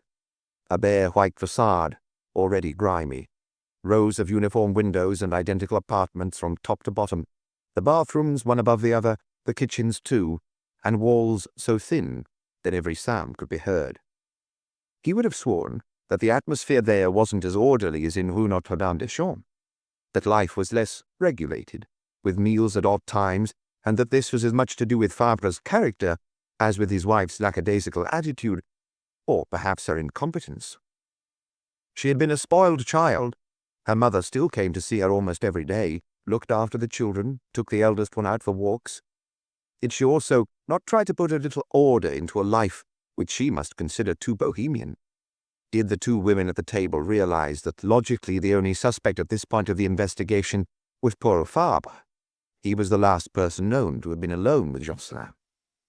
Admittedly, he couldn't have made the telephone call asking him to go to Rue Julie, but at the hospital there were plenty of people who were devoted to him and would do him a favor, and he knew where the revolver was kept. And it could be argued that he had a motive. True, he wasn't interested in money. Had it not been for his father-in-law, he would never have burdened himself with a private practice, but would have dedicated all his time to the hospital, where he must feel more at home than anywhere else. But what about Veronique? Could she be starting to regret marrying a man universally acclaimed as a saint? Did she not wish for a different life? Did not her mood at home suggest a discontent? After Jocelyn's death, the Fabres would doubtlessly receive their share of the inheritance. Maigret tried to imagine the scene. The two men sitting at the chessboard, silent and serious, like all chess players. The doctor at some point getting up and going over to the chest, where the automatic lay in a drawer. He shook his head. It didn't stack up. He couldn't picture Fabre walking towards his father-in-law with his finger on the trigger. Had an argument, a quarrel turned nasty, and ended up with a pair of them blowing a fuse. No matter how hard he tried, he couldn't see it. It didn't fit with the two men's temperaments. Besides, there was the mysterious visitor the concierge had mentioned, who'd shouted, "Arresco." "I had a phone call from Francine Parton," said Madame Maigret all of a sudden, perhaps deliberately to take his mind off things. He was so far away at first, he just stared at her blankly. "They came back from Italy on Monday. Do you remember how much they were looking forward to going away, just the two of them?" It was the first time that the Pardons were holidaying on their own for more than 20 years. They had gone by car with the intention of visiting Florence, Rome, and Naples, and returning via Venice and Milan, stopping wherever the fancy took them. "They've invited us for dinner next Wednesday, as a matter of fact." Why not? Had it not become a tradition? The dinner should have been on the first Wednesday of the month, but had been postponed because of the holidays. Apparently the trip was exhausting. The traffic on the roads was as bad as on the Champs-Élysées, and they spent an hour or two every night trying to find a hotel room. How's their daughter? Well, the baby's a delight. Madame Pardon, too, went almost every afternoon to visit her daughter, who had got married the previous year, and now had a baby that was a few months old. If the Maigrets had had a child, he or she would be married now, and like the other women, Madame Maigret— Do you know what they decided? No. To buy a little house by the sea or in the country, so they can spend the holidays with their daughter, their son-in-law, and the child. The Jocelins had a house in La Baule. They lived there 1 month a year with their family, perhaps more. When Jocelyn had retired, it suddenly struck Maigret. The packaging manufacturer had been an active man all his life, spending most of his time in Rue de Saint-Gothard, and often working late into the evening. He only saw his wife at meal times and during part of the evening. Because a heart attack had given him a sudden scare, he'd handed over his business almost at once. What would he, Maigret, do if he retired and found himself with his wife all day? It was already decided because they were planning to live in the country and they had already bought their house. But what if he had to stay in Paris?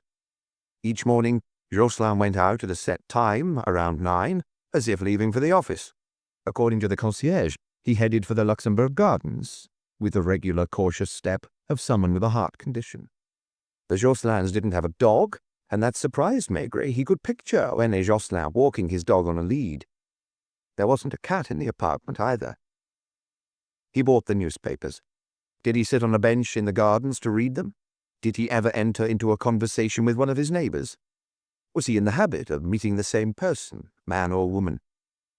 Maigret had instructed Lapointe to go to Notre-Dame-des-Champs and ask for a photograph of Jocelyn, and then to question the local traders and the Luxembourg Gardens park keepers on the off chance to try and piece together the victim's morning movements. Would that yield any results? He preferred not to think about it. The man was dead. He had never seen him alive, and he was becoming obsessed with this family whose existence he had been unaware of the previous day. Would he be coming home for dinner? I think so. I hope so. He went to wait for his bus at the corner of Boulevard Châtelet-Noir. He stayed outside on the bus platform smoking his pipe and looking about him at the men and women leading their ordinary lives as if the Jocelins didn't exist, and as if there wasn't in Paris a man who, for some unfathomable reason, had killed another. Once in his office, he threw himself into tedious paperwork to avoid having to think about the case, and he must have succeeded, because at around 3 o'clock, he was surprised on answering the telephone to hear Torrance's excited voice. "I'm still in the neighborhood, Chief." He almost asked, "What neighborhood?" "I thought it better to phone you than to return to the office because you might decide to come yourself. I've discovered something." "Are the 2 women still in their apartment?" "All 3. Madame Manou's there too." "What happened?" "We brought in a locksmith and examined all the doors, including the ones that open onto the back stairs. None of them look as if they'd been forced. We didn't stop at the 5th floor. We went up to the 6th, where the maids' rooms are." "What did you find?" "Hold on. Most of them were locked. As we were bending over one of the locks, the next door opened a crack, and we were amazed to see a young woman stark naked. She wasn't embarrassed at all, but stared at us curiously. A beautiful girl, by the way, dark-haired with huge eyes, a very pronounced Spanish or South American type." Maigret waited and did a doodle of a woman's torso on his blotting pad. "I asked her what she was doing there, and she answered in poor French that it was her hour off and that she was the Oresco's maid. 'Why are you trying to open the door?' she asked suspiciously. And she added without sounding alarmed at the thought, 'Are you thieves?' I told her who we were. She didn't know that one of the residents had been killed during the night. The kind fat gentleman who always smiled at me on the stairs. Then she said, 'It's not their new maid, I hope.' I didn't understand. We must have looked ridiculous, and I felt like asking her to put some clothes on. 'What new maid?' 'They must have a new maid, because I heard a noise in the room last night.'"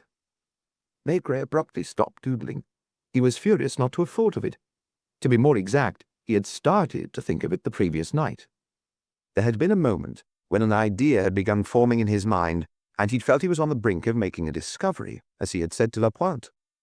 Someone, Detective Chief Inspector Saint-Hubert, or the examining magistrate, had spoken to him, and afterwards he had completely lost his thread. The concierge had stated that a stranger had entered the building shortly after Dr. Fabre had left.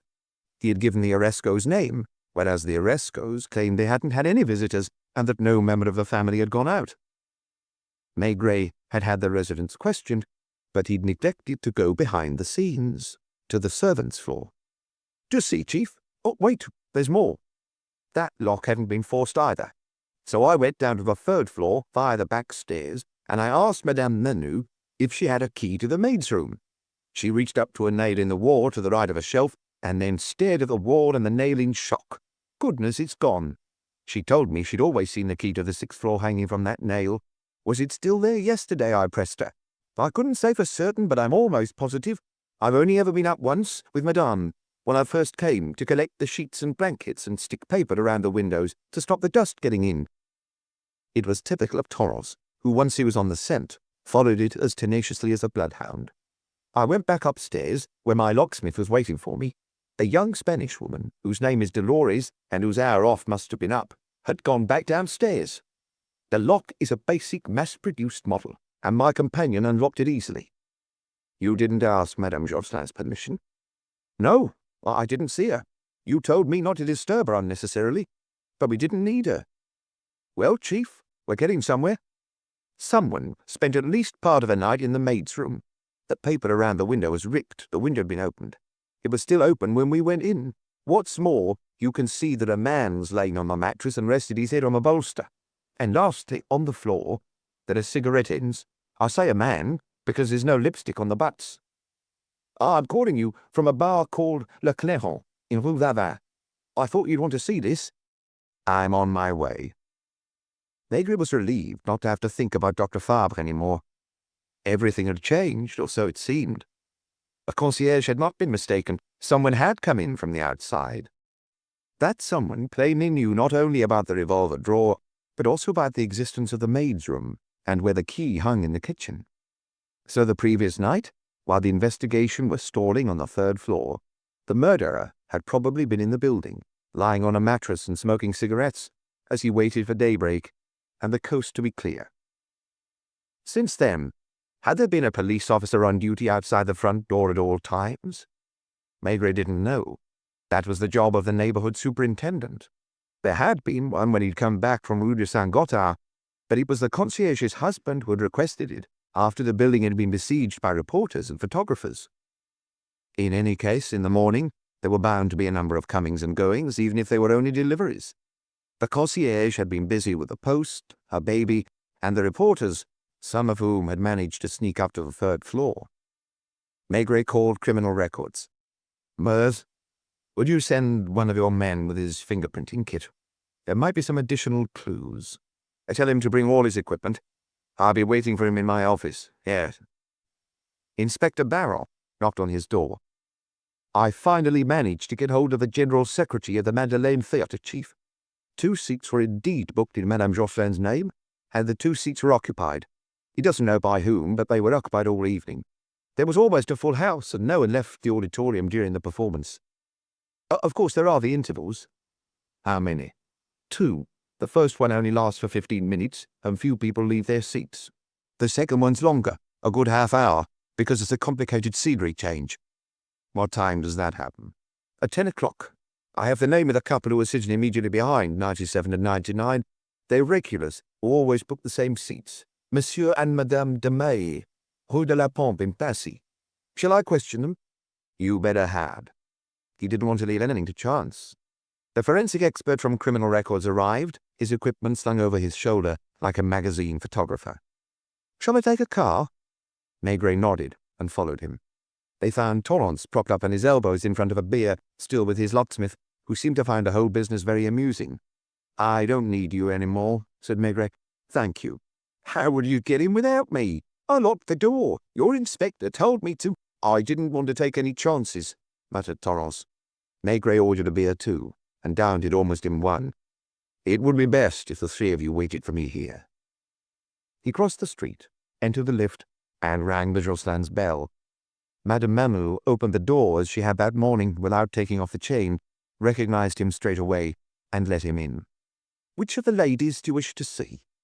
Madame Josselin finished she's resting. No, the doctor came earlier and insisted she go back to bed, but she refused. It's not her style to stay in bed during the daytime, unless she's very ill. No one has been here. Only Monsieur Juin, who stayed just a few minutes.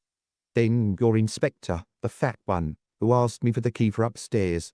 I swear to you I didn't touch it. As a matter of fact, I've been wondering why that key was left on the nail, seeing as no one used the room anymore. No one's ever used it since you've been working for Madame Josselin.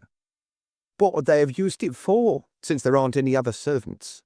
Madame Josselin could have had one of their friends to stay, an acquaintance, even if it was only for a night.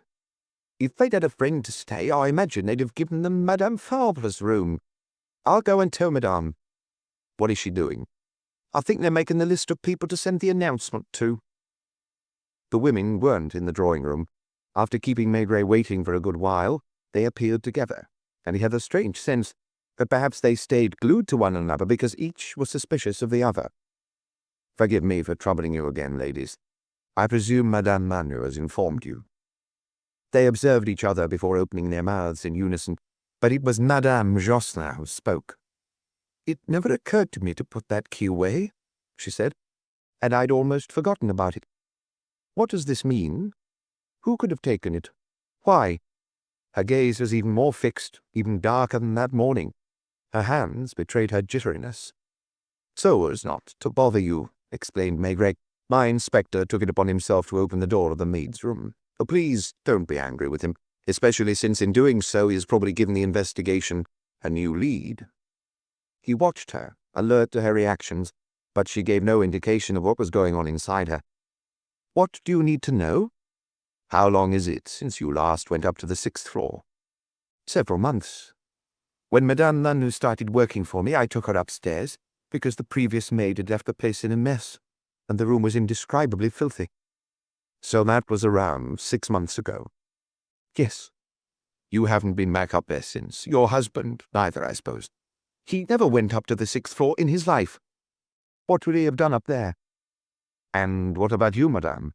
he asked Madame Fabre. "I haven't been up there for years. Not since Olga, who was so nice to me. I'd sometimes go up and see her in her room. Do you remember, Mother? That must be nearly 8 years ago." "There was paper stuck around the windows, wasn't there?" "Yes, to keep the dust out." The paper had been ripped, and we found the window open. Someone had been lying on the bed, a man, probably, who smoked quite a few cigarettes." "Are you sure it was last night?" "Not yet. I have come to ask for your permission to go up with my men and examine the place thoroughly." "I don't think it's up to me to give you permission." "Naturally, if you wish to be present." She stopped him by shaking her head. "Did your last maid have a lover?" "Not to my knowledge. She was a hard-working girl. She got engaged and left us to get married." Maigret made for the door. Why did he have the feeling again that there was a certain wariness or animosity between the mother and the daughter? Once outside, he would have liked to know how they behaved when they were alone together, what they were saying to each other. Madame Jocelyn had maintained her composure, but Maigret was still convinced that she'd had a shock. And yet he could have sworn that this business with the maid's room was not as much of a surprise to her as it had been to him. As for Veronique, she had turned abruptly to her mother with a questioning look in her eye. What had she wanted to say when she'd opened her mouth? He joined the 3 men at La Clairon and drank another beer before going with them to the back stairs of the building. The locksmith opened the door. They had difficulty getting rid of him because he kept trying to make himself useful so he could stay. "How will you lock it again without me?" "I'll seal the door." "You see, Chief," Tornos was saying, pointing to the bed, the still open window, and the half-dozen or so cigarette ends on the floor. "What I'd like to know first of all is whether those cigarettes were smoked recently." "That's easy." The expert inspected a cigarette butt, sniffed it, delicately undid the paper, and rubbed the tobacco between his fingers. "The laboratory tests will be more conclusive, but already I can tell you that these cigarettes were smoked not long ago. Besides, you'll notice that there's still a faint smell of tobacco in the air, even though the window's open." The man unpacked his apparatus with the slow, painstaking gestures of those who work in forensics. For them, there weren't any dead, or rather, the dead had no identity, as if they had no family, no personality. A crime was merely a scientific puzzle. They dealt with precise things, marks, clues, prints, dust. "It's lucky the room hasn't been cleaned for a long time." And turning to Torros, "Did you move around the room a lot? Did you touch anything?" "Nothing, except for one of the cigarette ends. The locksmith and I stayed by the door." "Good." "Will you drop into my office to give me the results?" asked Maigret, unsure what to do with himself. "What about me?" asked Torros. "Go back to headquarters." "May I wait for a few minutes to see if there are any fingerprints?" "If you insist." Maigret lumbered down the stairs, tempted to ring the bell of the 3rd-floor service entrance. His last conversation with the 2 women had left him with a vaguely unpleasant feeling. He had a sense that things hadn't gone to plan. Nothing, in fact, was going normally. But can you speak of normal when you're dealing with people in whose home a murder has suddenly been committed? Supposing the victim had been a man like Pardon, for instance. How would Madame Pardon, her daughter, and her son-in-law have reacted? He couldn't imagine them, even though he'd known the Pardons for years, and they were the Maigret's closest friends. In the heat of the moment, Would Madame Pardon too have been dazed, unable to speak, and not wanted to stay beside her husband's body for as long as possible? He just told them that a man had taken the key to the maid's room from the kitchen and hidden himself up there for hours, and that he'd probably still been there when the two women were left alone after the departure of the police in the middle of the night. That Madame Josselin had shown no emotion. As for Veronique, she had immediately looked at her mother, who seemed to be stopping her from speaking out. One thing was certain. The murderer hadn't stolen anything, and seemingly no one at the present stage of the investigation stood to benefit from René Josselin's death. Josselin's death changed nothing for Juan and his partner. And how could Juan, who had only been to Notre-Dame-des-Champs half a dozen times, know where the automatic was kept, or the key in the kitchen, or be familiar with the allocation of the maids' rooms on the 6th floor? It was likely that Fabre had never been up there, and Fabre would have had no reason to hide in the maid's room. In any case, he wasn't there but at the hospital initially, and then upstairs in the 3rd-floor apartment where Maigret had interviewed him. On reaching the ground floor, Maigret abruptly headed for the lift, went up to the 1st floor, and rang the Oresco's bell. Music could be heard coming from inside, and voices, a hubbub. When the door opened, he glimpsed 2 children chasing each other and a fat woman in a housecoat who was trying to catch them. "Are you Dolores?" he asked the girl standing before him, now wearing a light blue uniform with a matching cap on her black hair. She was smiling broadly. In this apartment, everyone seemed to be laughing and smiling, living in joyful chaos all day long. "Si, senor." "Do you speak French?" "Si." The fat woman spoke to the maid in Spanish while looking Maigret up and down. "Does she not understand French?" The girl shook her head and burst out laughing. "Tell her that I'm from the police, like the inspector you saw upstairs, and that I'd like to ask you some questions." Dolores translated, speaking with extraordinary rapidity, and the voluptuous woman grabbed one of the children by the arm, dragged him into a room, and closed the glass door. The music was still playing. The girl remained in the doorway without inviting Maigret in. Another door opened a fraction, revealing the face of a man with dark eyes, and then closed, noiselessly. "What time did you go upstairs to bed last night?" 10:30, maybe. I didn't look." "Were you alone?" "Si, signor." "Did you meet anyone on the stairs?" "No one." "What time did you hear a noise in the next room?" "At the 6 o'clock this morning when I got up." "Someone walking around?" "Como?" She didn't understand the question, and he mimed walking, which set her off laughing again. "Si, si." "Did you see the man who was walking around? Did the door open at all?" "Was it a man?" "How many people sleep up on the 6th floor?" It took her a while to understand each question. She seemed to be translating word for word before grasping the meaning. She showed 2 fingers, saying, "Only 2. There's the maid of the people on the 4th floor." "The Muras?" "I don't know. The Muras, are they on the left or the right?" "The left." "Then no, it's the others. They left with guns. I saw them yesterday morning putting in a car." "Did their maid leave with them?" "No, but she didn't come home to sleep. She has a boyfriend." "So you were alone last night, up on the 6th floor?" That made her laugh. Everything made her laugh. She didn't realize that there had been only a partition between her and a man who was almost certainly a murderer. "All alone. No boyfriend." "Thank you." There were faces, dark eyes behind the curtain over the glass door, and most likely, once Maigret had left, more laughter would erupt. He stopped in front of the lodge. The concierge wasn't there. He found himself face to face with a man in braces holding a baby in his arms, which he hastily put in its cradle as he introduced himself. "Officer Bonnet. Come in, Inspector. My wife has just popped out to buy a few things. I'm on night duty this week, so she's making the most of it." I wanted to tell her that she wasn't mistaken. It seems that someone did enter the building last night, and didn't leave. "Has she been found?" "Where?" "No, he hasn't. But we found evidence in one of the maids' rooms. He must have left this morning, while your wife was battling with the reporters." "Is it my wife's fault?" "Not at all. If it weren't for the extended holidays that most of the residents enjoyed, there would be 5 or 6 maids on the 6th floor, and one of them might have chanced upon the murderer." Maigret was loath to cross the road and return to Le Clairon again. In the end, though, he decided to go in, and without thinking ordered a beer. A few moments later, through the window, he saw Torrance come out. He'd had enough of watching his colleague from forensics working, and had had the same idea as Maigret. "You here, Chief?" "I questioned Dolores. Did you get anything out of her?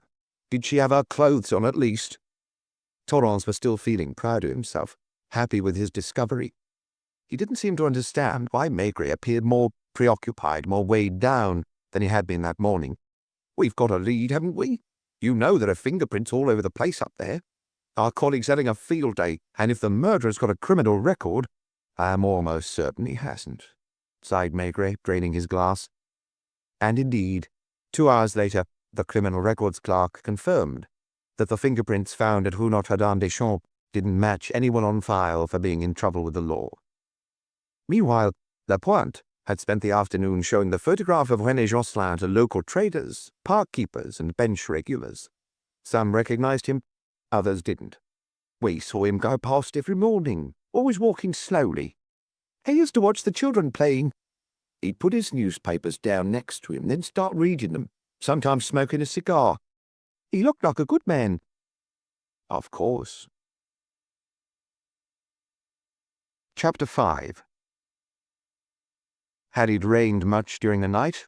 Maigret had no idea, but on waking, he was very happy to find the pavements a blackish color, still glistening in places and reflecting real clouds, not the fluffy little pink ones of recent days, but heavy, dark-rimmed rain clouds. He was keen for the summer and the holiday season to be over, for everyone to be back in their place. He'd frown each time his eye lighted on a young woman in the street, still sporting the tight trousers worn on the beach, feet bare and tanned, nonchalantly treading the Paris cobblestones in sandals. It was Saturday. On waking up, he had intended to pay another visit to Joie in Rue du Saint-Gothard, without knowing why exactly. He wanted to see them all again, not so much to ask them specific questions, as to mingle with them and gain a better feel for René Josselin's milieu. There must be something that was eluding him. It did indeed now seem that the murder had come from the outside, which extended the field of possibilities. But by how much? The fact remained that the automatic had been taken from the drawer, the key from its nail in the kitchen, and the man had known which room on the 6th floor to go into. All the same, Maigret walked to his office as he often did. Today he did so deliberately, as if to give himself a break. The air was cooler, people looked less tanned, and wore their habitual facial expressions. He reached Quai des Orfèvres just in time for the morning briefing, and with a file under his arm he joined the other departmental chiefs in the commissioner's office. They each brought the commissioner up to date with their latest cases. The head of the vice squad, for instance, suggested closing a nightclub about which he received complaints almost daily. Meanwhile, Darouet, also from vice, had organized a nocturnal raid on the Champs-Élysées, and 3 or 4 ladies of easy virtue were waiting at police headquarters for their fate to be decided. "What about you, Maigret?" "Me? I'm bogged down in a case involving good people," he muttered with a smile. "No suspect?" "Not yet. Nothing but fingerprints that don't match our records, in other words, the fingerprints of an honest man." There had been a new murder during the night, a real one, almost a massacre. Lucas, barely back from his holiday, was handling it. For the time being, he was still shut away in his office with the murderer, trying to make sense of his explanations. It had happened among the Polish community in a slum near Port d'Italy. A laborer who spoke little French, a puny, sickly-looking man called Stefan, whose surname was unpronounceable, lived there with a woman and 4 young children, as far as Lucas could gather. Lucas had seen the woman before she'd been taken to hospital, and he claimed she was a splendid creature. She wasn't the wife of the Stefan who had been arrested, but of one of his compatriots, a certain Majewski, who had been working as an agricultural laborer for 3 years on farms in northern France. 2 of the children, the eldest, were Majewskis. What had happened exactly between these individuals 3 years earlier was hard to fathom. "He gave her to me," Stefan repeated obstinately. At one point he'd stated, "He sold her to me." Be that as it may, 3 years earlier, the puny Stefan had taken Majewski's place in the slum-dwelling and in the beautiful woman's bed. Her real husband had left of his own free will, so it seems. 2 more children were born, and they all lived in one room, like Romanies in their caravan. But Majewski had taken it into his head to come back, and while Stefan was at work, had simply reclaimed his former place. What had the 2 men said to one another on Stefan's return? That was what Luca was trying to establish, and it was all the more difficult since his customer spoke French as badly as the Spanish or South American maid Maigret had questioned the previous day. Stefan had left. He'd prowled around the neighborhood for nearly 24 hours, not sleeping, but hanging around various bars. Somehow or other, he got hold of a sharp meat cleaver. He claimed he hadn't stolen it, and was adamant about that as if for him that was a point of honor. During the previous night, he had entered the bedroom where they all slept, and killed the husband with 4 or 5 blows from the cleaver. Then he'd thrown himself on the woman who was screaming, her breasts bare, and attacked her 2 or 3 times, but some neighbors came rushing in before he was able to finish her off. He had allowed himself to be arrested without putting up any resistance. Maigret went into Luca's office and sat in on his interrogation for a while.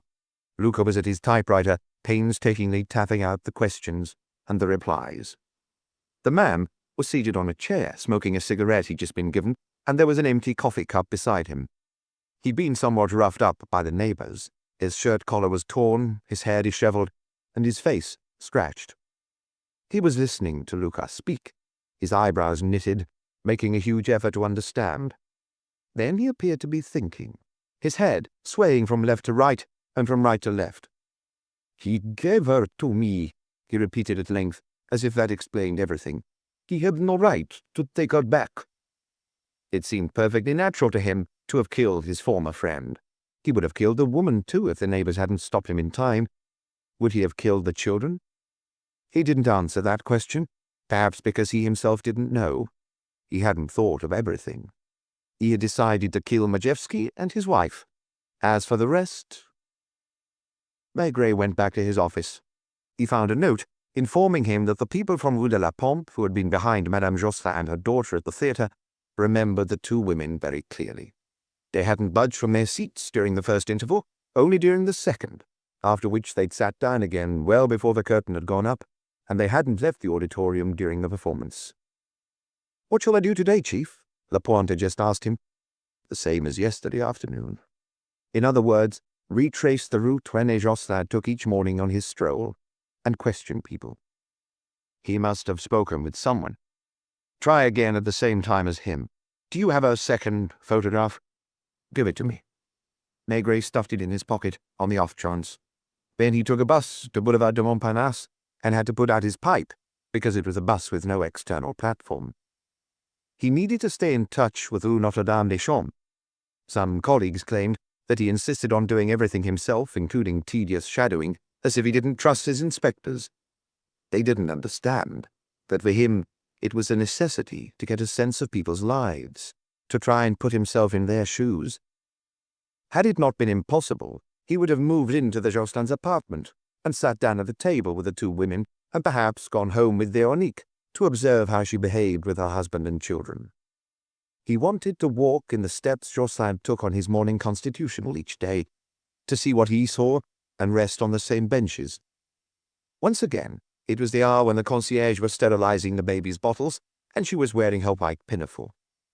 "They just brought the body back," she said, still overwhelmed. "Is the daughter upstairs?" "She arrived about half an hour ago. Her husband dropped her off." "Did he go up?" "No, he seemed to be in a hurry."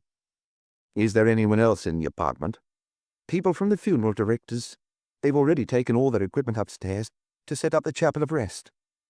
"Was Madame Josselin on her own last night?" "No. At around 8 o'clock her son-in-law came with a lady of a certain age who was carrying a small suitcase, and she stayed up there when he left. I presume she's a nurse or a companion. Madame Manu arrived at 7 o'clock this morning as usual, and now she's out at the market." He couldn't remember whether he had already asked the question, and if he had, he repeated it because it was bothering him. "You haven't noticed anyone hanging around the building as if they were waiting, especially these past few days?" She shook her head. Madame Josselin never had any visitors when her husband was out. "Not during the 6 years I've been here." What about him? He was often on his own in the afternoons. No one went up to see him. Did he ever go out for a few minutes? Not to my knowledge. I think it would have struck me if he had. Of course, when there's nothing unusual going on, you don't pay attention to these things. I didn't take any more notice of them than of the other residents, less even, because they never gave me any trouble. Do you know which side of the street Monsieur Jocelyn walked back on his way home? It depended. I saw him come back from the direction of the Luxembourg Gardens, but sometimes he made a detour via Boulevard Montparnasse and Rue Vavin. After all, he wasn't a robot, was he? Always alone. Always alone. Has Dr. Lahou been back? He dropped in yesterday in the late afternoon and stayed up there for quite some time. Another person Maigret would like to have talked to.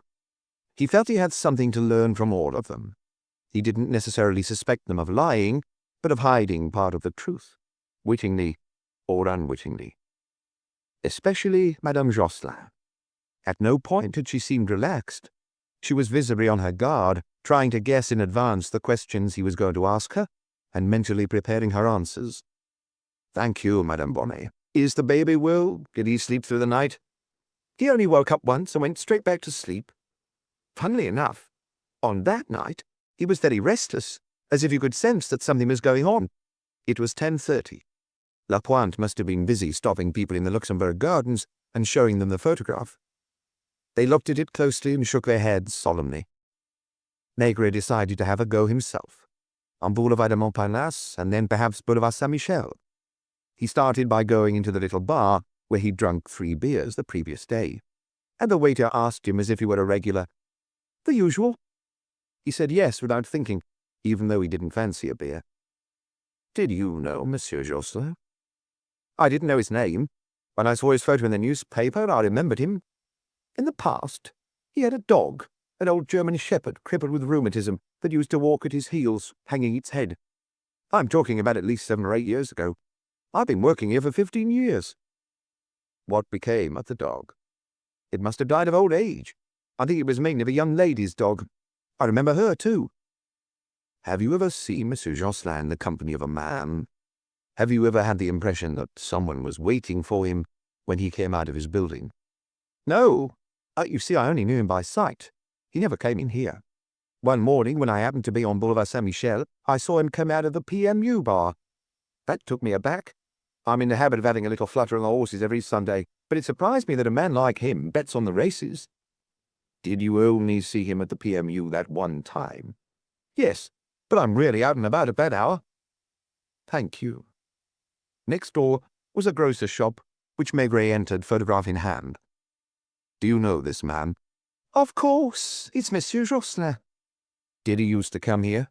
Not him, his wife. They've been buying their groceries from us for 15 years. Does she always do her shopping herself? She came in and left her order, and we delivered it a little later. Sometimes it was the maid. In the past, occasionally it was their daughter. Have you ever seen her in the company of a man? Madame Jocelyn? His question caused consternation, and even a reprimand. She's not the sort of woman to have assignations with men, especially in the neighborhood. Too bad. He would carry on asking his questions all the same. He went into a butcher's. Do you know? The Jocelins didn't shop there, and he received a rather curt reply. Another bar. He entered, and since he'd started with beer, he ordered another one, and took the photograph out of his pocket. I think he lives around here.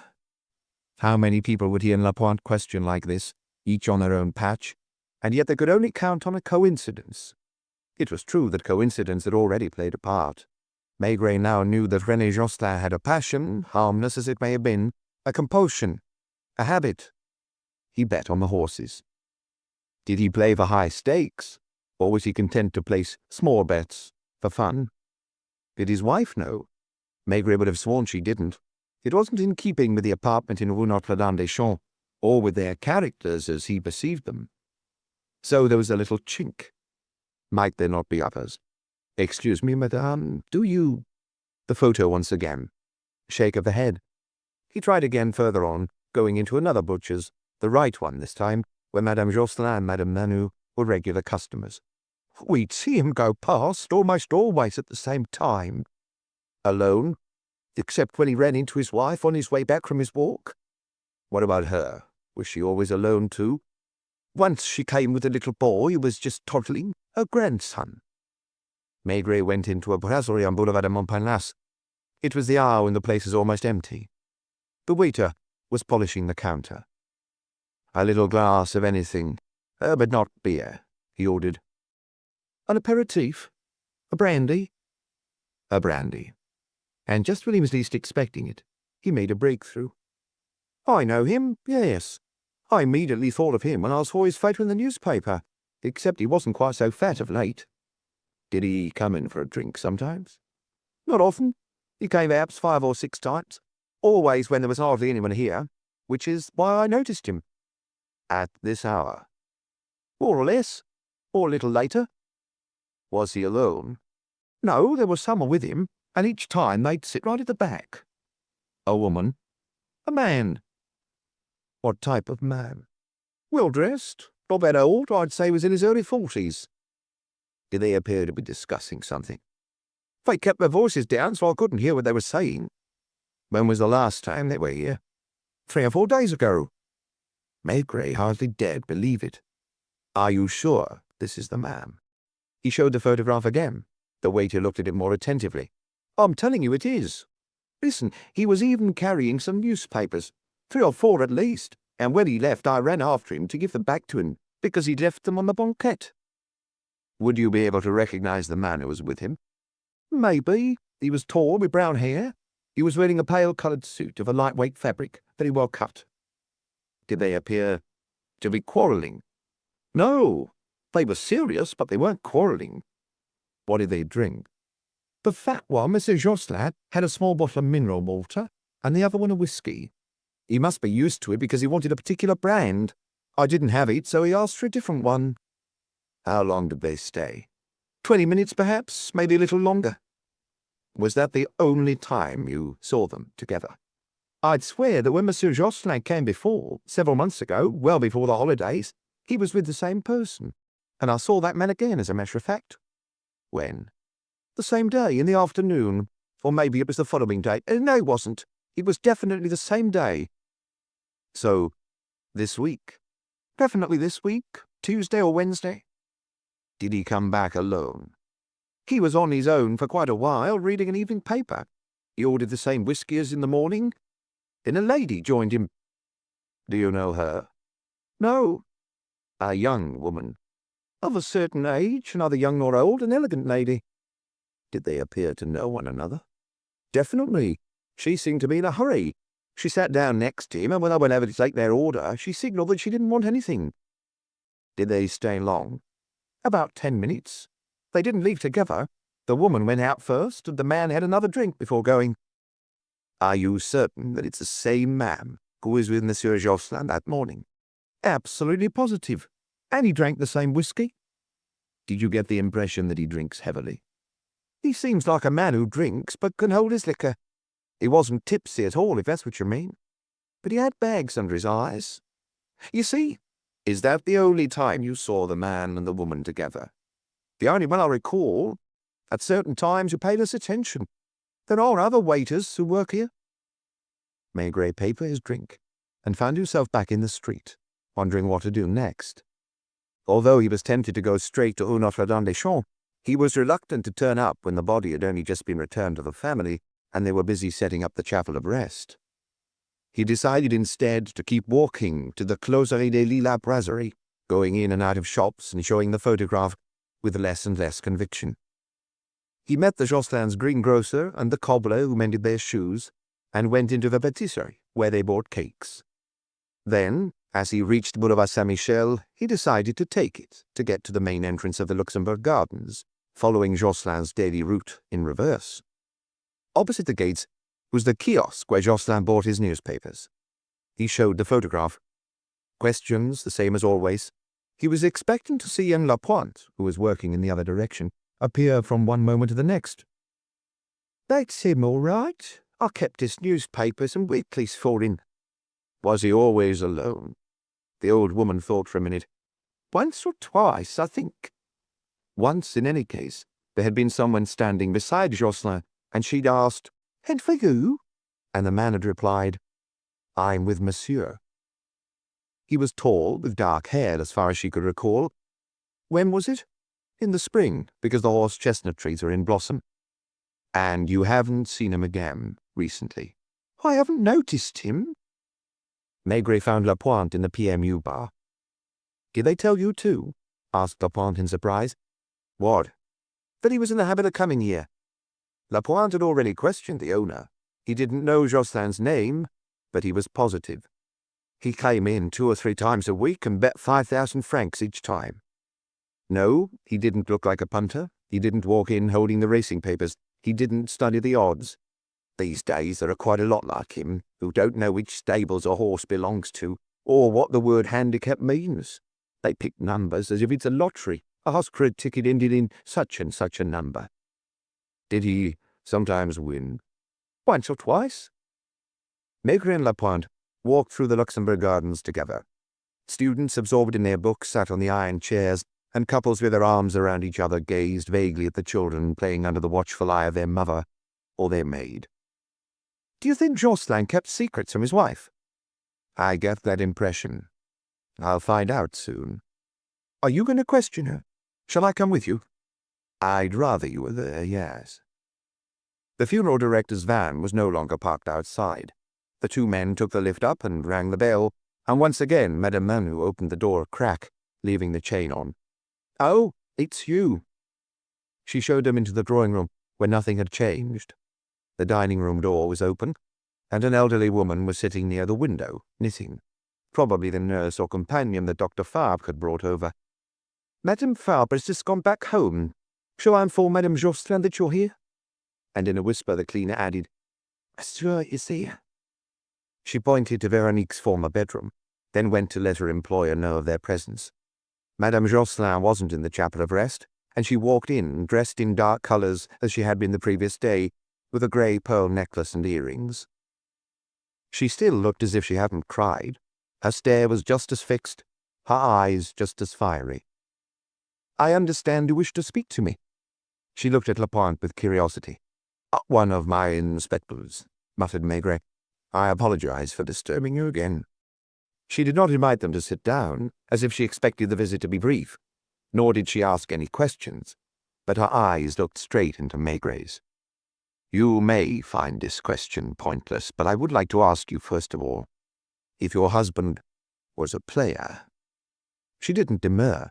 Maigret even had the feeling that she was relieved in a way, and her lips relaxed a little as she said, He used to play chess, usually with our son-in-law, sometimes, quite rarely, with Dr. Leroux. He didn't speculate on the stock exchange. Never. He hated speculation. It was suggested to him a few years ago that he should turn his business into a limited company so as to expand, and he refused indignantly. Did he buy national lottery tickets? I never saw any in the house. And he didn't bet on the horses either? I think we went to the races at Ronchon or Auteuil no more than 10 times in all, just to see. Once, a long time ago, he took me to see the Prix de Diane at Chantilly, but he didn't go near the betting windows. Might he have bet at a PMU? What's that?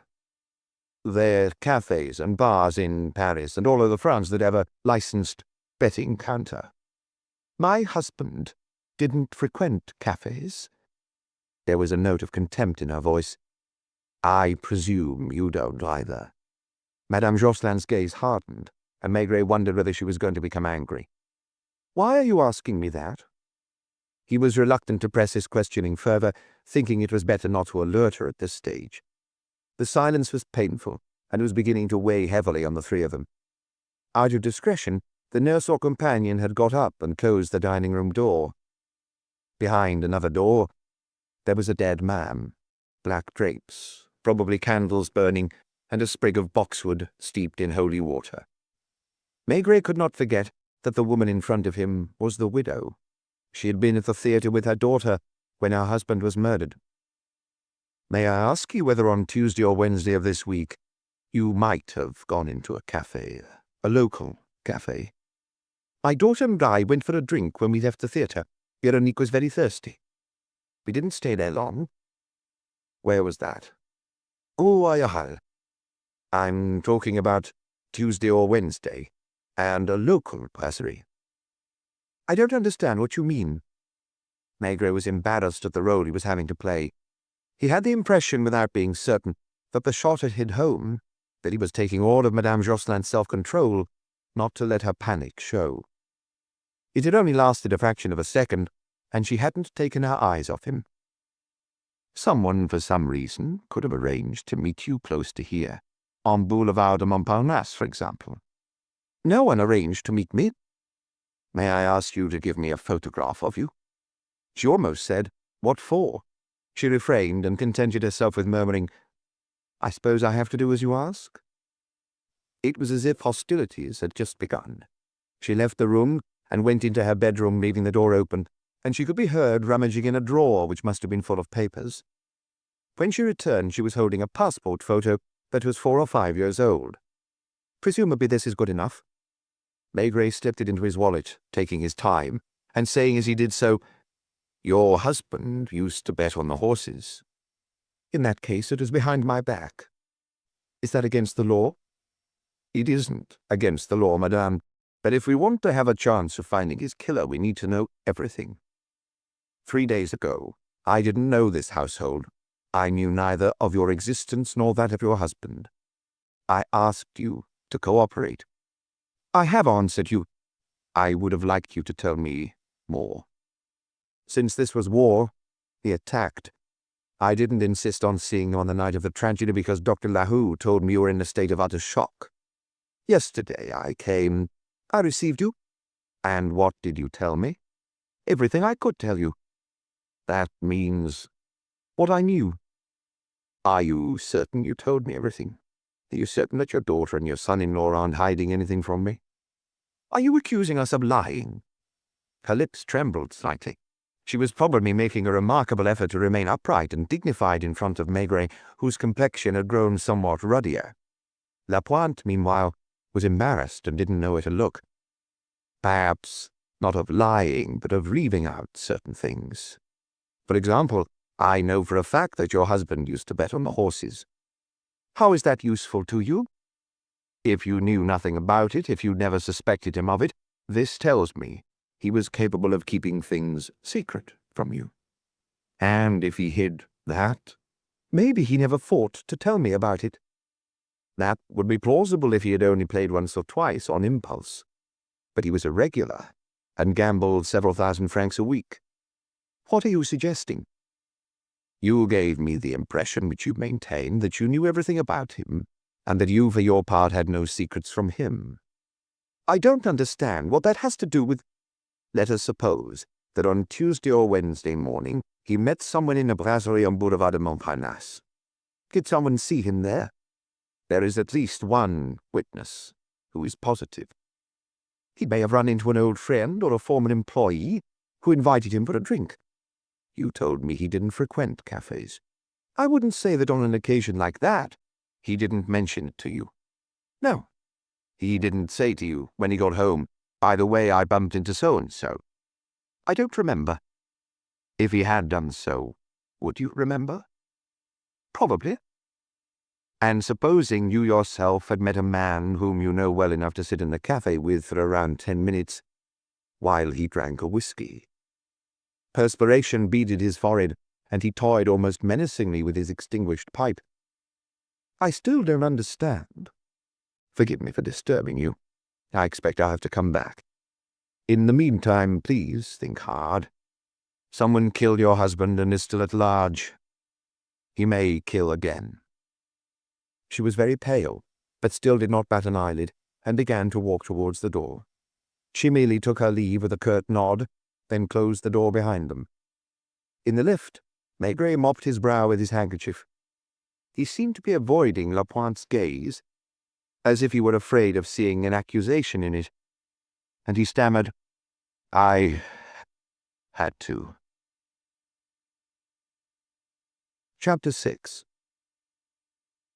The two men stood on the pavement a few paces from the apartment building, as if unwilling to part.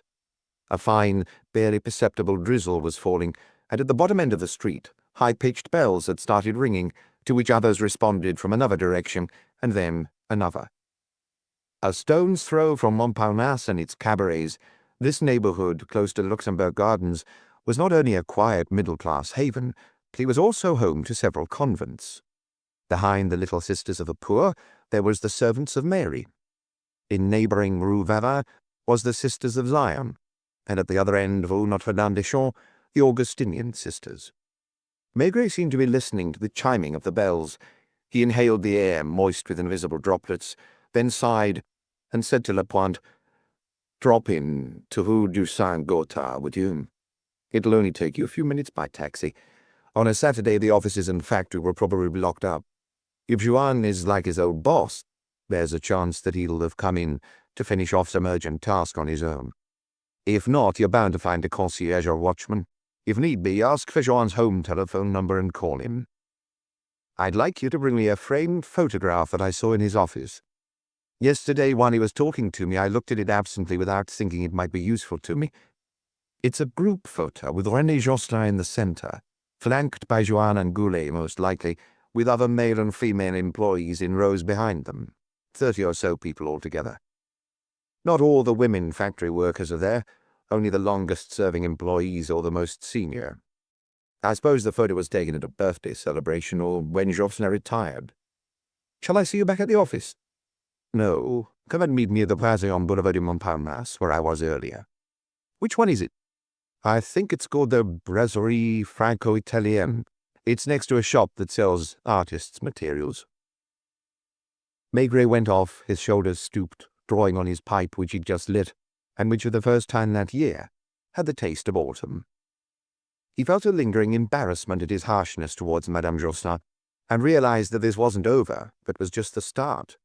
Most likely she wasn't the only person who was hiding something from him or lying to him, and it was his job to uncover the truth.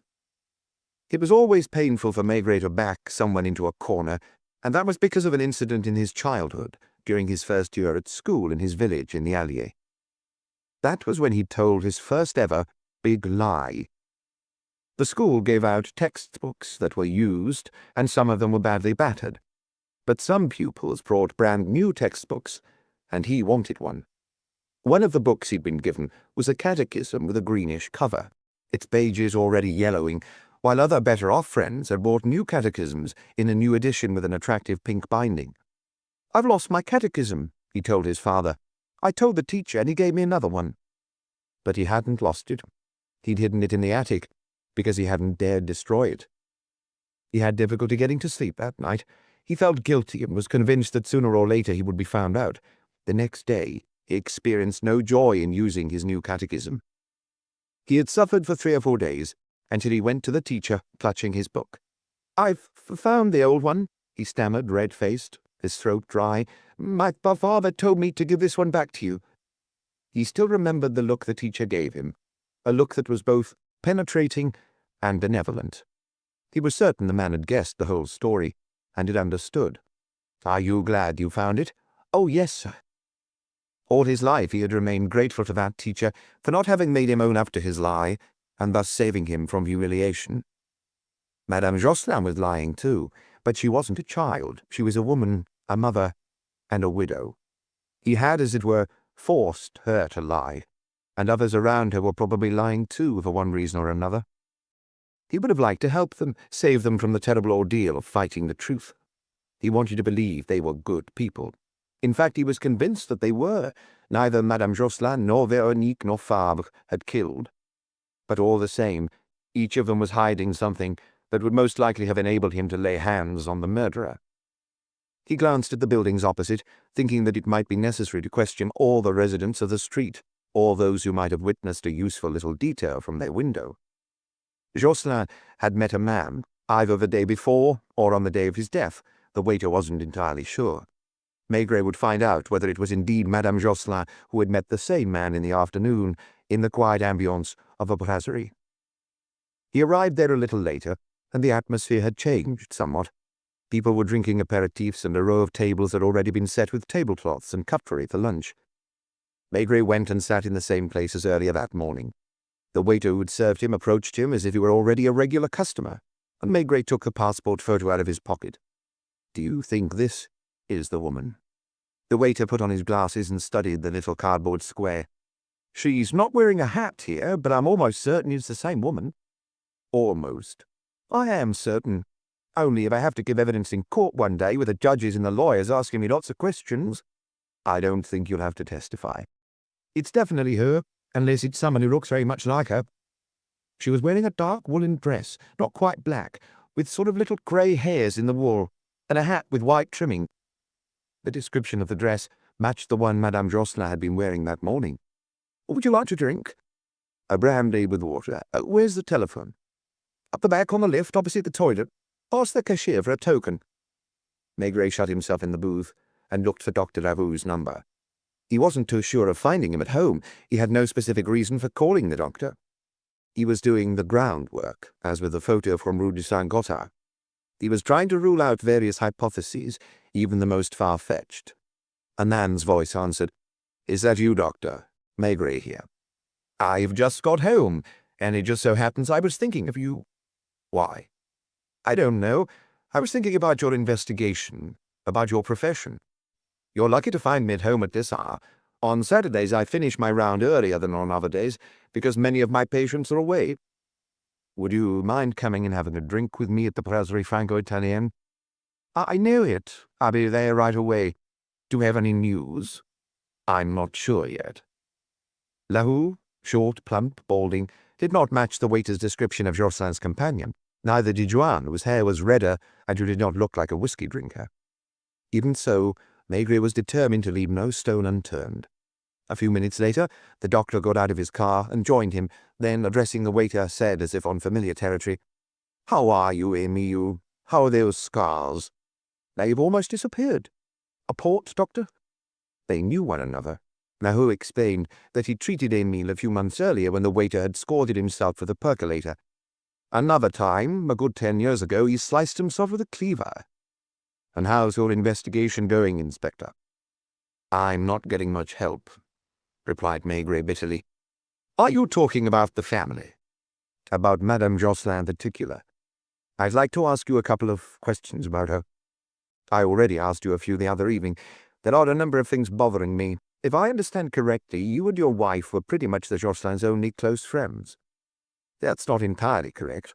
As I told you, I've been the Jocelyn's physician for a long time, and I knew Veronique when she was a baby, but in those days they only called me out very occasionally." "When did you become a family friend?" "Much later, only a few years ago. We were invited to dinner, along with some other people, the Anselms. I still remember them. They're famous chocolate makers. You must have heard of Anselm chocolates. They also make sugared almonds for baptisms." "Did they seem close to the Jocelins?" "They were on fairly friendly terms. They're a slightly older couple. Jocelyn supplied Anselm with boxes for the chocolates and sugared almonds." "Are they in Paris at present?" "I'd be very surprised. Old Anselm retired 4 or 5 years ago and bought a house in Monaco. They live there all year round." "I'd like you to try very hard to remember. Who else have you met at the Jocelins?" "More recently, I've spent the evening at Rue Notre-Dame-des-Champs with the Mornay, who have 2 daughters and are on a cruise to Bermuda at the moment. They're paper merchants. In short, the Jocelins only socialized with a few important customers and suppliers." "You don't recall a man in his 40s? "I can't think." "No." "You know Madame Jocelyn well. What do you know about her?" "She's a woman of a very nervous disposition. I confess I treat her with sedatives, even though she possesses tremendous self-control."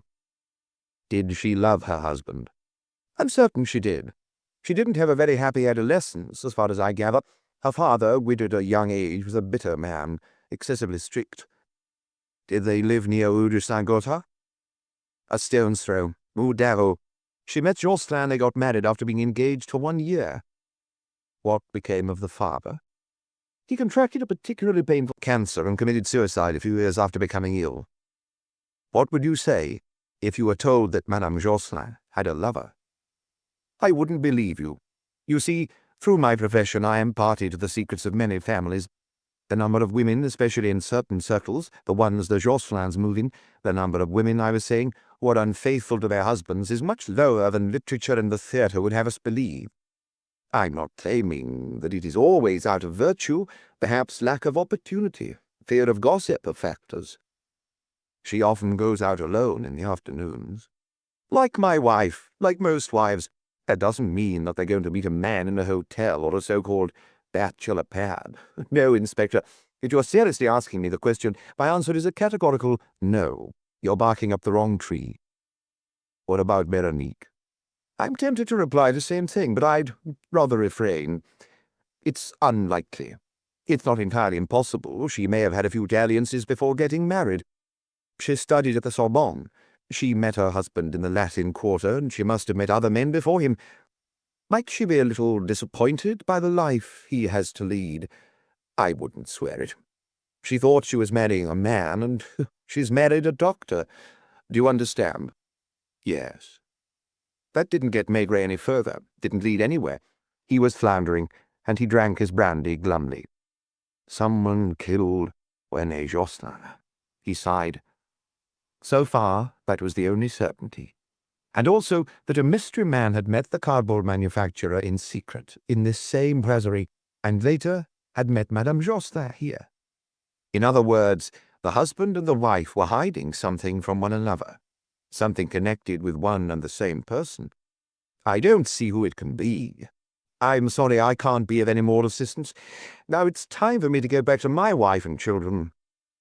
Besides, Lapointe had arrived, a flat package under his arm, and was looking around for Maigret. Was Joanne in his office? No, he wasn't at home either. They're spending the weekend, and her sister-in-law's in the country. I promised the watchman I'd bring the photo back today, and he didn't object too much. Maigret called the waiter and unwrapped the frame. Do you recognize anyone? The waiter put his glasses on again and scanned the rows of faces. Monsieur Jocelyn, of course, in the middle. He's a bit fatter in the photo than the men who came in the other day, but that's definitely him. What about the others, the people on his right and on his left? Emile shook his head. No, I've never seen them. He's the only one I recognize. What will you have? Maigret asked Lapointe. Anything. He looked at the reddish dregs in the doctor's glass. Is that port? The same for me, waiter. And for you, Inspector? Nothing, thank you. I think we'll have a bite to eat here. He didn't feel like going home to Boulevard Richelieu for lunch. A little later, they moved into the restaurant section. She won't say anything, complained Maigret, who'd ordered a choucroute. Even if I summon her to Quai des Orfèvres and question her for hours, she'll keep her mouth shut. He resented Madame Jocelyn, and at the same time he pitied her. She had just lost her husband in tragic circumstances. Her entire life had been turned upside down, and overnight she had become a woman on her own, in an apartment that was too big. But that didn't stop the police from questioning her relentlessly. What secret was she determined to keep at all costs? Although everyone's entitled to privacy when a tragedy occurs, society demands an explanation. What do you plan to do, Chief? I don't know. Find that man, of course. He's not a thief. If he was the person who went and murdered Jocelyn the other night, he must have, or believe he has, compelling reasons. The concierge knows nothing. In the 6 years she's been there, she's never noticed any suspicious-looking visitors. This possibly goes back further in the past. I can't remember where she said that the previous concierge, who's her aunt, went to live out her old age. I'd like you to ask her, then find that woman and question her. Supposing she lives in the country in the middle of nowhere? It might be worth going there or asking the local police to speak to her, unless in the meantime someone decides to talk. Lapointe left too, stepping out into the drizzle, the framed photograph under his arm, while Maigret took a taxi to Boulevard Brune. The Fabre's apartment building was just as he'd imagined, a huge, flat, dreary edifice which, although only a few years old, already appeared shabby. Dr. Fabre, 4th floor on the right. You'll see a copper nameplate on the door. If you're here for Madame Fabre, she's just gone out. To her mother's, probably, to finish sending out the announcements. He stood rigidly in the narrow lift, pressed an electric buzzer, and the little maid who opened the door automatically looked to his side, glancing up and down, as if she expected him to have a child with him. Who do you want to see? Dr. Fabre. He's holding his surgery. Be so good as to give him my card. I won't detain him for long. Come this way. She opened the door of a waiting room where there were half a dozen mothers and children of various ages, and all eyes fixed on him. He sat down, almost intimidated. There were building blocks on the floor and picture books on a table. A woman was rocking her baby, who was almost purple from screaming, keeping her eyes glued to the consulting room door. Maigret knew they were all wondering, is he going to be asked in before us? And because of his presence, they stopped talking. The wait lasted nearly 10 minutes, and when the doctor finally opened the door to his consulting room, he turned to Maigret. He wore thick glasses which emphasized the tiredness in his eyes. "Come in. I am sorry I can't give you much time. Is it not my wife you've come to see? She's at her mother's." "I know. Have a seat." There was a set of baby scales, a glass-fronted cabinet full of nickel-plated instruments, and a sort of padded table covered with a sheet and an oilcloth. There was a jumble of papers on the desk, and books were piled on the mantelpiece and on the floor in one corner. "How can I help?" "Forgive me for disturbing you in the middle of your surgery, but I didn't know where I could find you alone." Fabre frowned. "Why alone?" he asked. "To be honest, I don't know. I find myself in a disagreeable situation. I thought you might be able to help me. You regularly visit your parents-in-law's home, so you must know their friends." "They had very few." "Have you ever met a man in his 40s? Dark hair? A fairly good-looking fellow?" "Who is he?" He too seemed to be on the defensive. "I don't know. I have reason to believe that your father-in-law and your mother-in-law both knew a man answering to this general description." The doctor stared vacantly through his lenses at a point in space. Maigret gave him time to think, and eventually grew impatient. "Well," as if surfacing from a dream, Fabre asked him, What do you want to know?" "Do you know him?" "I don't see who you mean. Generally, when I went to their home, it was in the evening to keep my father-in-law company, while the women went to the theatre." "But all the same, you know their friends." "Some of them, not necessarily all." "I thought they seldom entertained." "Very seldom, that's true." It was exasperating. He looked everywhere except in Maigret's direction, and he seemed to be finding the conversation a painful ordeal. "My wife used to see a lot more of her parents than I did. My mother-in-law came here almost daily, when I was either in my consulting room or at the hospital." "Did you know that Monsieur Jocelyn used to bet on the horses?" "No, thought he rarely went out in the afternoons." "He played at the local PMU." "Oh." His wife didn't know either, apparently. So he didn't tell her everything. "Why would he have told me about it? I was only his son-in-law." Madame Jocelyn, meanwhile, kept certain things secret from her husband. He did not protest. He seemed to be saying to himself, like at the dentist's, a few more minutes and it'll be over. One afternoon this week, Tuesday or Wednesday, she met a man in a brasserie on Boulevard de Montparnasse. "That's none of my business, is it?" "You're not surprised?" "I assume she had her reasons for meeting." Monsieur Jocelyn had met the same man in the same brasserie that morning, and seemed to know him well. "That doesn't mean anything to you." The doctor took some time before shaking his head, looking perturbed. "Now listen to me, Monsieur Fabre. I understand that you are in a delicate situation.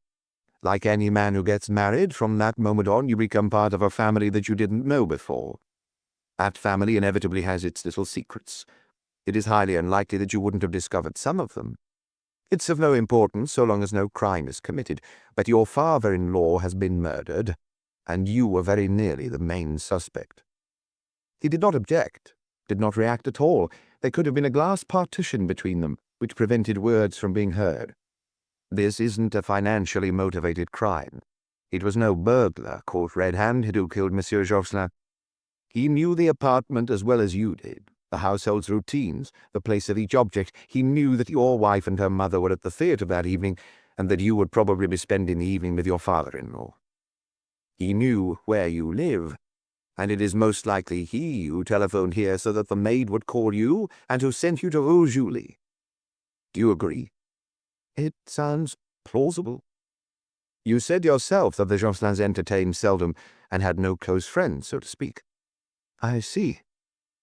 "Could you swear to me that you have no idea who this man could be?" The doctor's ears had turned red, and his face looked more exhausted than ever. "I'm sorry, Inspector, but there are children waiting." "You refuse to speak." "If I had any specific information to give you." "You mean you have suspicions, but they aren't precise enough." Take it as you wish. May I remind you that my mother-in-law has just suffered a terrible shock, and that she's a very highly strung person, even if she doesn't show her emotions." He stood up and went over to the door that opened into the passage. "Don't hold it against me." He did not proffer his hand, but simply nodded goodbye. The little maid appeared as if by magic and showed Maigret out of the apartment. He was furious, not only with the young pediatrician, but with himself, because he had the feeling that he'd gone about things the wrong way. Fabre was probably the only member of the family who could have talked, but Maigret had got nothing out of him. No, there was one thing. Fabre hadn't registered any surprise when Maigret had mentioned his mother-in-law's meeting with a stranger in the brasserie. It hadn't shocked him, nor had it surprised him to learn that Jocelyn had met the same man in secret, in the gloom of the same brasserie. He envied Luca, who had already finished with his Polish killer and was probably quietly writing his report. Maigret walked on the pavement, watching out for a taxi, but they all had their flags down. The drizzle had turned into proper rain, and once more the streets were full of glistening umbrellas. If the man met René Jocelyn and his wife, one after the other. He tried to reason, but he lacked the foundations. Had the stranger also contacted the daughter, Madame Fabre? And why not Fabre himself? And why was the entire family protecting him? "Hey, taxi!" At last he found one that was free, and hurriedly got in. "Keep driving." He didn't know where he was going yet. His initial instinct had been to ask to be taken to Quai des Orfèvres, to get back to his office and shut himself in so he could crumble to his heart's content. Had Lapointe perhaps discovered something new? He had the feeling, without being certain, that the former concierge had moved away from Paris and was somewhere in Charente or central France. The driver went slowly, turning around from time to time with an inquiring look. "What shall I do at the traffic lights?" "Turn left." "As you wish." And suddenly Maigret leaned forward. "Drop me in Rue d'Arreau." "Whereabouts in Rue d'Arreau? It's a long street." "On the corner of Rue de Saint-Gothard." "Very well." Maigret was exhausting all the possibilities one after the other. He had to take his notebook out of his pocket to remind himself of Madame Jocelyn's maiden name, Delancieux, and he remembered that the father had been a retired colonel. "Excuse me, madame, how long have you been the concierge in this building?" 18 years, my good sir, which dates me a bit." "Did you ever know a former colonel and his daughter who lived around here and whose name was Delancieux?" "Never heard of them." 2, 3 apartment buildings. The first concierge, even though middle-aged, was too young. The second didn't remember, and the third wasn't more than 30 years old. "You don't know what number?" "No. I only know that it was near Rue de Saint-Gothard." "You could ask opposite. The concierge is at least 70. Will speak up because she's a bit hard of hearing." He almost shouted. She shook her head. "I don't remember a colonel, no. But my memory's gone. Since my husband was run over by a lorry, I haven't been the same." He was leaving to try elsewhere. She called him back. "Why don't you ask Mademoiselle Jeanne?" "Who's that?"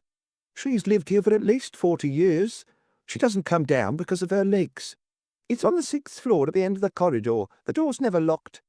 Knock and go in. You'll find her in her armchair by the window." And he did find her.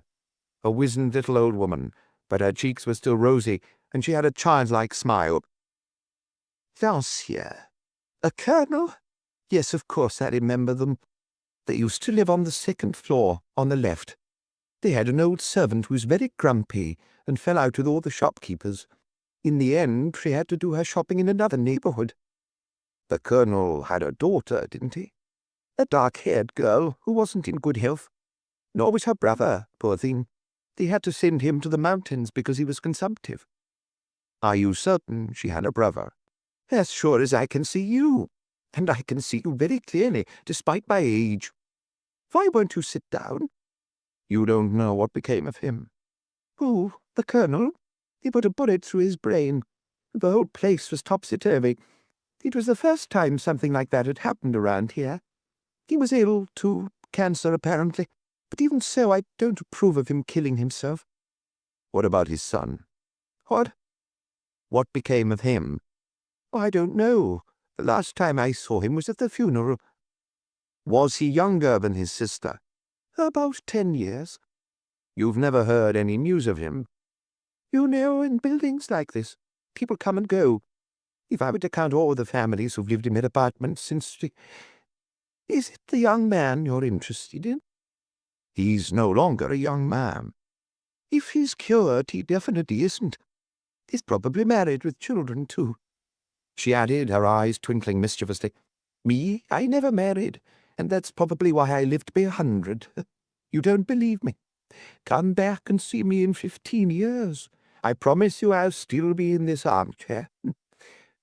What do you do for a living? Maigret thought it unwise to risk giving her a shock by saying he was from the police, so he merely replied as he looked for his hat, research. Well, no one can say that you don't dig deep into the past. I doubt there's anyone left in the street who remembers the loss here. It's for an inheritance, isn't it? There's lucky that you came across me. You can tell him he might be generous enough to send me some sweets. Half an hour later, Maigret was sitting in the office of examining Magistrate Gossin. He looked relaxed and a little gloomy as he told his story in a calm, monotonous voice. The magistrate listened solemnly, and when Maigret had finished, there was a fairly long silence during which they could hear the water gurgling in one of the gutters of the Palais de Justice. What do you intend to do? To summon them all this evening to Quai des Orfèvres. It will be easier and above all less painful than at Rue Notre-Dame-des-Champs. Do you think they'll talk? One of the three is bound to talk eventually. Do as you see fit. Thank you. I wouldn't like to be in your shoes. Go easy on her all the same. Don't forget that her husband... I haven't forgotten, believe me. That's why I'd rather see them in my office. A quarter of Parisians were still on holiday by the sea or in the country. Others had started hunting, while others were still on the roads looking for a quiet spot for the weekend. Meanwhile, Maigret walked slowly down the long, empty corridors on his way down to his office. Chapter 7. It was 5:55 p.m. Again, because it was a Saturday, most of the offices were empty and there was no activity in the vast corridor, where at the very end a lone man sat brooding outside the door to an office, wondering whether he'd been forgotten. The commissioner had just left, after going in to shake Maigret's hand. Are you going to give it a try this evening? The sooner the better. Tomorrow, family may be arriving from the country, because those people probably have a lot of close and distant relatives. Monday's the funeral, so in all decency I can't choose that day. For the past hour, Maigret had been occasionally pacing up and down his office, his hands behind his back, smoking one pipe after another, preparing what he hoped would be the showdown. He didn't like the word staging. He called this prepping, as in a restaurant kitchen, and he was always anxious not to forget the slightest detail. At 5:30, having issued all his instructions, he went down to the Brasserie Dauphine for a large beer. It was still raining, the air was grey. He ended up drinking 2 beers in quick succession, as if he were expecting it to be a long while before he'd have a chance for another one. Back in his office, all he needed to do was wait. Eventually, there was a knock at the door, and it was Torrance who arrived first, looking eager and self-important, his face animated, as it always was when he was entrusted with a sensitive mission. He carefully shut the door behind him, and made it sound as if he'd pulled off a huge feat when he announced, "The women are here." "In the waiting room?" "Yes, they're alone. They seemed surprised that you didn't receive them straight away, especially the mother. I think she's annoyed." "How did it go?" "When I arrived at their place, the cleaning lady opened the door. I told her who I was, and she grunted, 'Again?' The door to the drawing room was closed. I had to wait quite some time, and I could hear whispering, but I couldn't make out what was being said. Finally, after a good 15 minutes, the door opened, and I glimpsed a priest being shown out of the front door. It was the mother who was with him. She looked at me as if she was trying to place me. Then she invited me to follow her. The daughter was in the drawing room, and her eyes were red, as if she'd been crying." "What did the mother say on seeing the summons?" "She reread it twice. Her hand was trembling slightly. She gave it to her daughter, who also read it, then looked at her as if to say, 'I knew it, I warned you.' It all happened as if in slow motion, and I felt very uncomfortable." "Do we have to go there?" I said yes. The mother added, "With you? Well, I've got a car downstairs, but if you'd rather take a taxi." They whispered together and seemed to come to a decision. Then they asked me to wait a few minutes. I was left alone in the drawing room for ages while they got themselves ready. They called an old woman who was in the dining room, and she followed them into one of the bedrooms. When they came back, They had their hats and coats on, and they were putting on their gloves. The cleaning woman asked if she could wait for them for dinner. Madame Jocelyn replied grudgingly that she had no idea. They settled themselves in the back of the car and didn't open their mouths once during the journey. I could see the daughter in the rearview mirror, and she seemed to be the more anxious one. What do you want me to do? Nothing for now. Wait for me in the office. Then it was the turn of Emile, the waiter, who looked a lot older in a jacket and raincoat. I'm going to ask you to wait in another room. It won't be too long, will it, Inspector? Saturday nights are busy, and the other waiters will be annoyed with me if I leave them to do all the work. Once I call you, it'll only take a few minutes. And I won't have to testify in court. Promise? I promise. An hour earlier, Maigret had telephoned Dr. Fabre, who had listened in silence, then said, I'll do my utmost to be there at 6 o'clock. It depends on my consultation. He arrived at 6:05, and must have seen his wife and mother-in-law through the windows of the waiting room as he walked past.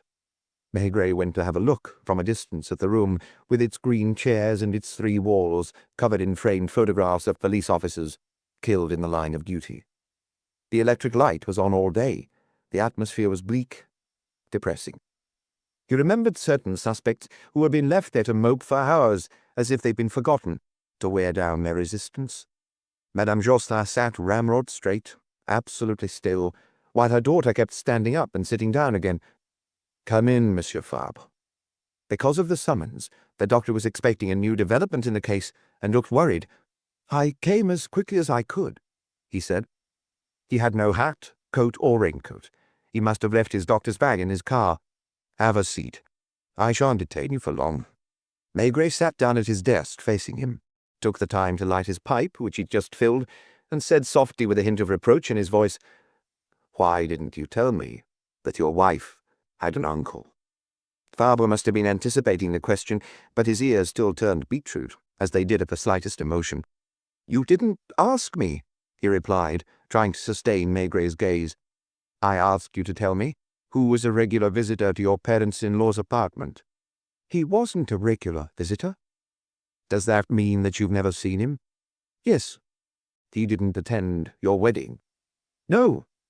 I was aware of his existence because my wife had told me about him, but no one at Rue Notre-Dame-des-Champs ever talked of him, at least not in front of me. Be honest, Monsieur Fabre.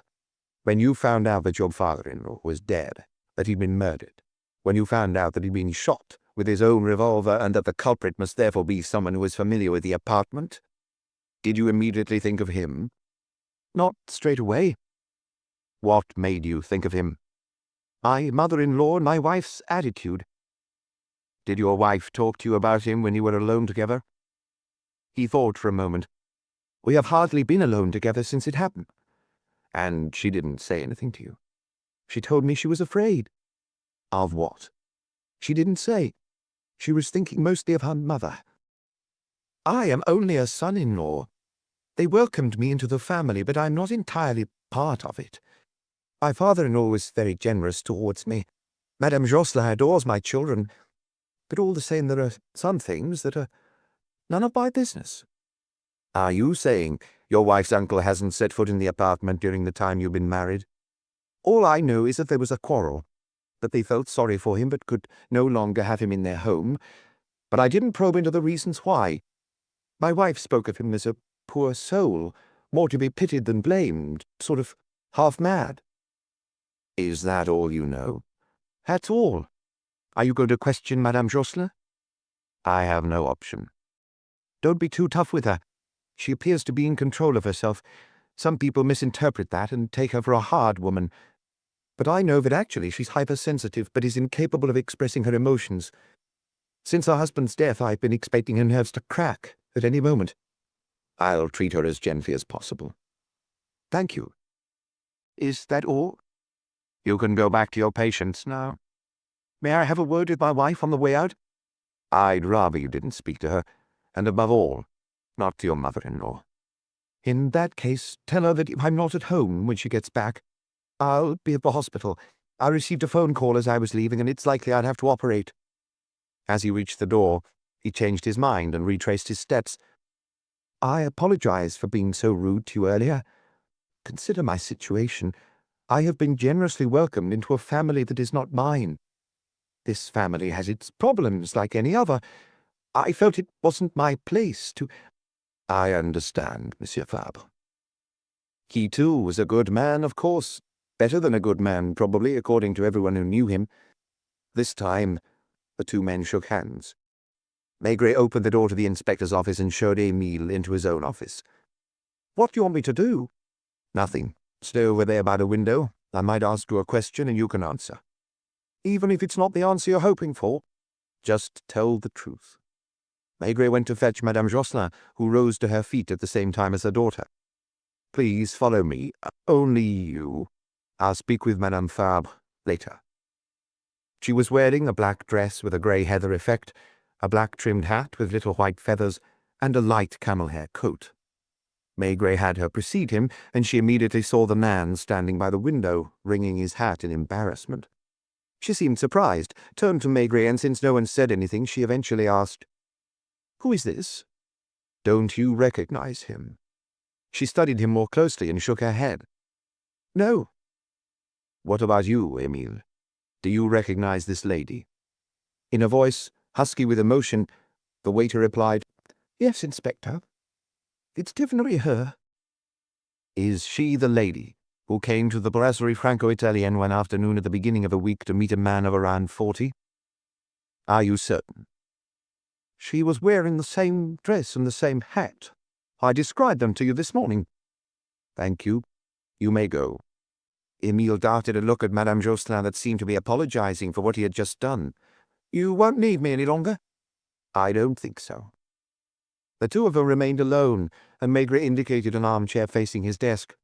He took his place behind the desk, but did not sit down straight away. "Do you know where your brother is?" he asked softly. She looked straight at him, her eyes dark and shining, as she had done at Rue Notre-Dame-des-Champs. But she was less tense, and seemed almost to exude a sense of relief. This was even more pronounced when she decided to sit down. It was as if she'd finally made up her mind to abandon the façade she'd been desperately battling to maintain.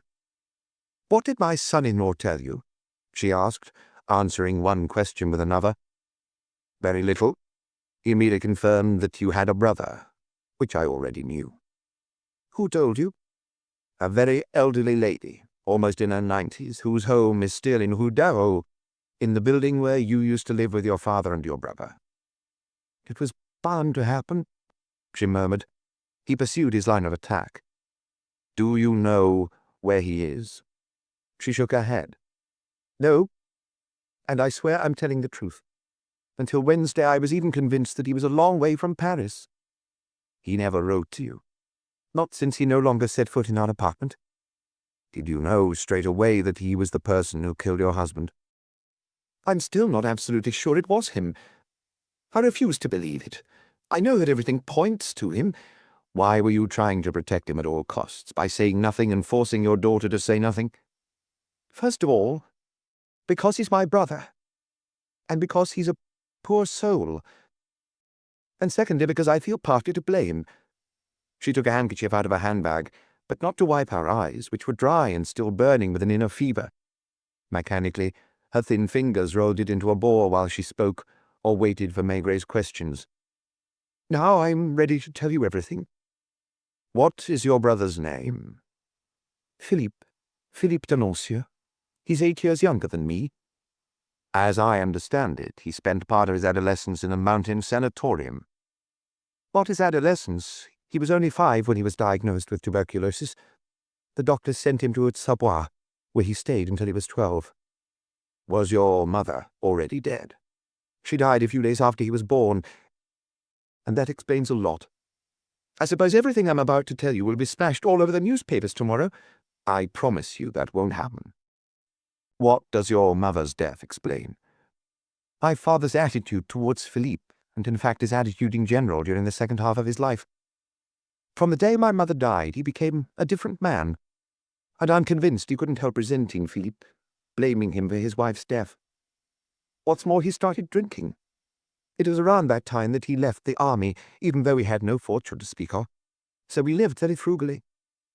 "While your brother was in the mountains, did you stay in Rue Darrow alone with your father?" "An old servant who's dead now lived with us until the end." and on Philippe's return. My father put him in a religious education establishment in Montparnasse, and we barely saw my brother except during the holidays. At 14, he ran away, and 2 days later he was found in Le Havre, having hitchhiked there. He told people he had to get to Le Havre as quickly as possible because his mother was dying. He was already in the habit of making things up. He would invent some story, and people believed him because he ended up believing it himself. The school in Montmorency wouldn't take him back, so my father sent him to a new one near Versailles. He was still there when I met René Josselin. I was 22. The handkerchief had now been twisted into a rope, which he tugged at with her clenched hands, and Maigret had unwittingly let his pipe go out. That was when I made a mistake, and I've always been angry at myself. I was only thinking of myself. Did you have second thoughts about getting married? She looked at him, uncertain, trying to find the right words. This is the first time I'm having to speak about these things, which I've always kept to myself. Life with my father had become all the more difficult since, unbeknown to us, he was already ill, and I realized that he wouldn't live to a ripe old age, and that one day Philippe would need me. You see, I shouldn't have married. I said so to René. Were you working? My father wouldn't allow it because he believed a young woman's place was not in an office. All the same, I planned to get a job and live with my brother later. René was insistent. He was 35. He was in the prime of life, and I trusted him completely. He told me that whatever happened, he would take care of Philippe and treat him like his own son. And I eventually gave in. I shouldn't have. That was the easy option. Overnight, I escaped from the oppressive atmosphere at home, and I shrugged off my responsibilities. I had a feeling. Did you love your husband? She looked him straight in the eyes and said with a sort of defiance in her voice, Yes, Inspector, and I loved him to the end. He was the man. For the first time her voice faltered, and she turned away for a moment. But all the same, I have always thought I should have been more selfless. When 2 months after we were married, the doctor told me that my father had an incurable cancer. It seemed like a punishment. Did you say so to your husband? No. Everything that I'm telling you today, I'm saying for the first time. Because if my brother really did what you think he did, it's the only thing I can offer in his defense. If necessary, I'll repeat it in the witness box. Contrary to what you might think, I don't care what people say. She was animated now, and her hands were increasingly busy. She opened her handbag again and took out a small metal box. Would you give me a glass of water? I'd better take one of these pills that Dr. Laoul prescribed. Maigret went over and opened the cupboard in which there was a wash basin, a glass, and even a bottle of brandy, which sometimes came in useful. Thank you. I'm trying to stay calm. People have always thought that I have great self-control, but they have no idea what it costs me to keep up a pretense. What was I saying? You were talking about your marriage. Your brother was at school in Versailles at the time. Your father, yes. My brother only stayed at Versailles for 1 year before he was thrown out. Did he run away again? No, but he was wild, and his teachers couldn't get anywhere with him. You see, I never lived with him long enough to really get to know him. I'm sure that deep down he's not a bad person. It's his imagination that plays tricks on him. Perhaps it's a result of spending his childhood in a sanatorium, lying in bed most of the time, cut off from the world. I remember an answer he gave to me one day when I found him lying on the floor in the attic after we'd been looking all over for him. What are you doing, Philippe? I'm telling myself stories. Unfortunately, he told other people stories too. I suggested to my father that he come and live with us. René agreed. It was even his idea in the first place. My father didn't want him to and sent him to another boarding school in Paris this time. Philippe used to come and visit us every week in Rue Notre-Dame-des-Champs, where we were already living. My husband really did treat him like his own son. But then Veronique was born. A quiet, peaceful street, a comfortable apartment surrounded by convents, a stone's throw from her leafy Luxembourg gardens. Good people, a prosperous business, a happy family. Then you know what happened to my father. Where did it occur? Oh, Dao, in his armchair. He put on his uniform and placed portraits of my mother and of me in front of him, not of Philippe. What became of him? He carried on with his studies as best he could. He lived with us for 2 years. It was clear that he'd never take his baccalaureate, and René intended to give him a job in his company. How well did your brother and your husband get along? René had endless patience. He kept my brother's escapades from me as far as possible, and Philippe took advantage. He couldn't cope with any boundaries, any discipline. He often didn't turn up for meals, and he'd come home at all hours, always with an extraordinary tale to tell. The war broke out. Philippe was expelled from one last school, and my husband and I were increasingly concerned about him, although we said nothing to one another. I think that René too had regrets. Maybe if I'd stayed at Rue. I don't agree, said Maigret solemnly. You can be certain that your marriage made no difference to the course things took. Do you think so? During my career I've seen dozens like your brother who didn't have the same excuses as he did. She desperately wanted to believe him, but couldn't quite bring herself to do so yet. What happened during the war? Philippe was determined to enlist. He had just turned 18, and he was so insistent that we eventually gave in. In May 1940, he was taken prisoner in the Ardennes, and we had no news from him for a very long time. He spent the entire war in Germany, first of all in a camp, then on a farm in the Munich area. We hoped he'd come back a different man. But he hadn't changed. Physically, he was definitely a man, and I barely recognized him. The outdoor life had done him good, and he'd become robust, vigorous.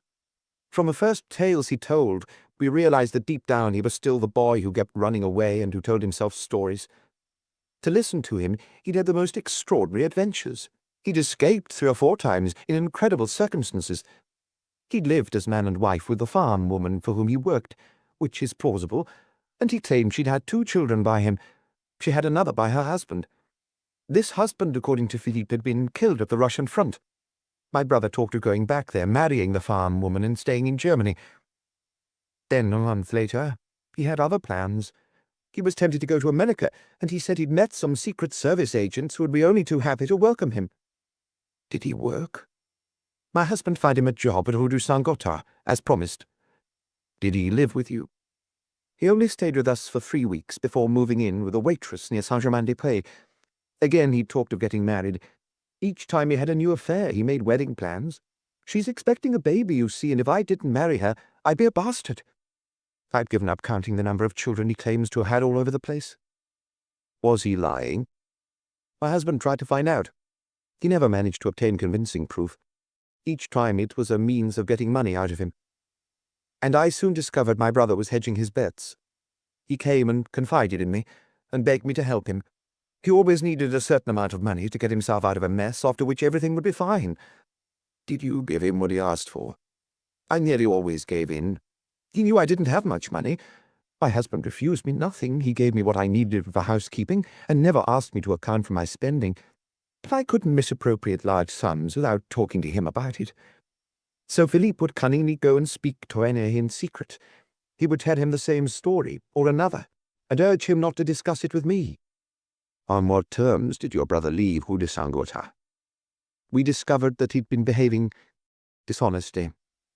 It was all the more serious since he had gone to see important customers and asked them for money on behalf of my husband. And your husband finally got angry with him? He had a long talk with him. Instead of giving Philippe a sum of money to be rid of him, he arranged for him to receive a monthly allowance that was sufficient for him to live on. I imagine you can guess the rest. He came back, asking for more. And each time we forgave him. Each time he gave the impression that he was really going to start a new life. We opened our door to him again. Then he disappeared after committing a new offense. He lived in Bordeaux. He swore he'd got married there, that there was a child, a daughter. But if it was true, we never saw any evidence, other than the photo of a woman who could be anyone. As I was saying, even if it was true, he soon abandoned his wife and daughter to go live in Brussels. There, again, according to him, he was in danger of being thrown into prison, and my husband sent him some money. I don't know whether you understand. It's difficult without knowing him. He always sounded sincere, and I think in a way he was. He's not a bad person. But even so, he killed your husband. Until I have proof and he admits it, I refuse to believe it. And I'll always have a slight doubt. I'll always wonder whether it's not my fault. How long was it since he'd been to Notre-Dame-des-Champs? You mean our apartment? I don't understand the difference. Because he hasn't set foot in our home for at least 7 years. It was after Brussels and before Marseille, when Veronique wasn't yet married. Until then he had always dressed smartly. He was very elegant, well-groomed. He came back looking almost like a tramp, but it was obvious that he'd gone hungry. He'd never been so humble, so repentant. We let him stay with us for a few days, and since he claimed to have a job waiting for him in Gabon, once again my husband helped him get back on his feet. We heard nothing from him for nearly 2 years. Then one morning, when I was on my way out to the shops, I found him waiting for me outside on the corner of the street. I won't tell you his latest story. I gave him a little money. The same thing has happened several times in the past few years. He swore he hadn't contacted René, that he'd never ask him for anything ever again. And the same day he arranged to see him. Yes. As I told you, he continued to hedge his bets. I've had evidence since yesterday. How? I had a feeling. I knew you would probably find out about Philippe's existence, and that you would ask me detailed questions.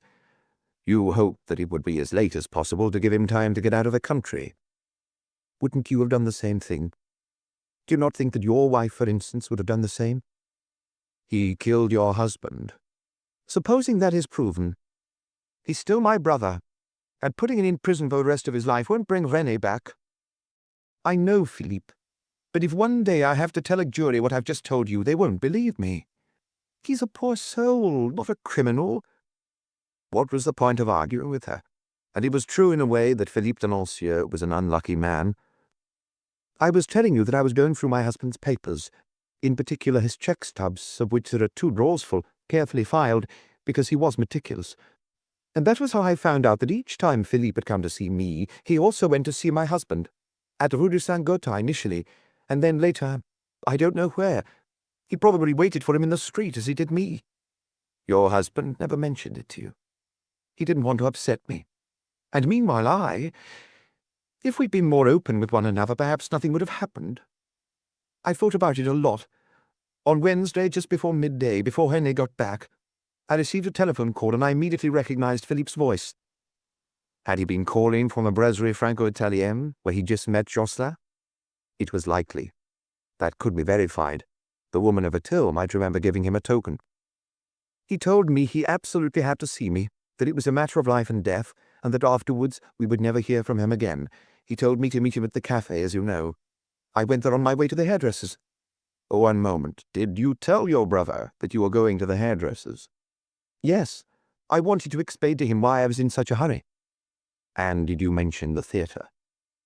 Wait. I'm almost certain. I must have said I have to get my hair done because I'm going to the theatre with Veronique this evening. He seemed even more on edge than on the other occasions. He told me he'd done something very stupid, without saying what, but he implied that he could be arrested. He needed a large sum of money to get to South America. I had in my bag all the money I'd been able to get hold of, and I gave it to him. I don't understand why he would have come to our apartment that evening to kill my husband. Did he know the revolver was in the drawer? It's been there for at least 15 years, probably longer, and at that time Philippe sometimes stayed with us, as I told you. He also knew, of course, where the key was kept in the kitchen. He didn't take any money. Even though there was some in my husband's wallet, he didn't touch it. There was also money in the writing desk and jewellery in my bedroom. Did your husband write out a cheque to Philippe on the day he died? No. There was a silence, during which they looked at one another. I think, sighed Maigret, that that's the explanation. You think my husband said no? It's likely. Or perhaps he merely gave his brother-in-law a few banknotes that he had in his pocket. Did your husband have his cheque-book on him? If he hadn't, he could have arranged to meet Philippe in the evening. He always kept it in his pocket. In that case it was Lancieux who, having failed in the morning, had come back to try again. Had he already decided to kill? Did he hope that once his sister was in charge of the fortune he would get more out of her? Maigret did not try to go that far. He had shed as much light on the characters involved as was possible, and the rest would be up to the courts one day. You don't know how long he had been in Paris? I swear I don't have the slightest idea. My only hope, I confess, is that he managed to get out of the country, and that we will hear no more of him. What if he were to ask you for money again one day? If you received a telegram, for example, from Brussels, Switzerland, or elsewhere, asking you to send him a money order. I don't think—" She didn't finish her sentence. For the first time she avoided Maigret's gaze and stammered, "You don't believe that either?" This time there was a long silence, and Maigret fiddled with one of his pipes and decided to fill it and light it, which he had refrained from doing during the interview. There was nothing left to say, and they felt it. Madame Josselin opened her bag again to put away her handkerchief, and snapped it shut. That was like a signal. After hesitating one last time, she rose to her feet, holding herself less stiffly than when she had arrived. "You no longer need me?" "Not for the time being. I presume you're going to have the police look for him?" He merely lowered his eyelids. Then, walking over to the door, he said, "I don't even have a photograph of him." "I know you won't believe me, but I don't have one either, other than photos from before the war, when he was just a youth." Maigret half opened the door. They stood there a little awkwardly, as if they didn't know how to part company. "Are you going to question my daughter?" "That will no longer be necessary." "She's perhaps the one who has suffered the most these last few days. My son-in-law too, I imagine. They didn't have the same reasons to keep quiet. They did it for me. I don't hold it against them." He extended a hesitant hand, and she placed her hand in it, having put her glove back on. "I would say good luck," she stammered, and without turning around she made her way to the waiting room, where an anxious Veronique jumped to her feet. Chapter 8. Winter was over. 10 times, 20 times the lights stayed on late into the evening and even into the night, which meant each time that a man or a woman was sitting in the chair that Madame Josselin had occupied, facing Maigret's desk. A description of Philippe Denancieux had been circulated to every police station, and they were looking for him in the railway stations and at the border posts and the airports. Interpol had opened a file on him, which had been sent to foreign police forces. It wasn't until the end of March, however, when the chimney pots took on their pink hue against the pale blue sky and the trees were beginning to blossom, that Maigret, arriving at his office one morning without an overcoat for the first time that year, heard the name of Madame Josselin's brother again. She still lived in the apartment in Rue Notre-Dame-des-Champs with a housekeeper, and went every afternoon to see her grandchildren at Boulevard Brune and take them for a walk in the Parc Montsouris. Philippe Denancieux had just been found dead, with several stab wounds, at around 3 o'clock in the morning near a bar in Avenue des Ternes. The newspapers wrote, "Gangland killing." It was more or less true, as always. While Denancieux had never belonged to the crime world, for the past few months he had been living with a prostitute called Angèle. He continued to make up stories, and Angèle was convinced that if he was in hiding at her place, going out only at night, it was because he had escaped from Fontevraud prison, where he had been serving a 20-year sentence. Had others realized that he was only a small-time operator? Had they punished him for taking the young woman from her regular protector? A half-hearted investigation was opened, as is usual in such cases. Maigret had to go to Rue Notre-Dame-des-Champs one more time. Again he saw the concierge, whose baby was burbling away in a high chair. He walked up to the 3rd floor and pressed the bell. Madame Manu still worked in the apartment for a few hours every day, even though Madame Josselin now had a live-in housekeeper, and it was she who opened the door, taking the chain off this time. "It's you," she said, frowning, as if he could only be the bearer of bad news. Was it such bad news? Nothing had changed in the drawing-room, except that a blue scarf lay on René Josselin's armchair. "I'll inform Madame." "Please." Even so, he felt the need to mop his brow as he glanced at himself in the mirror.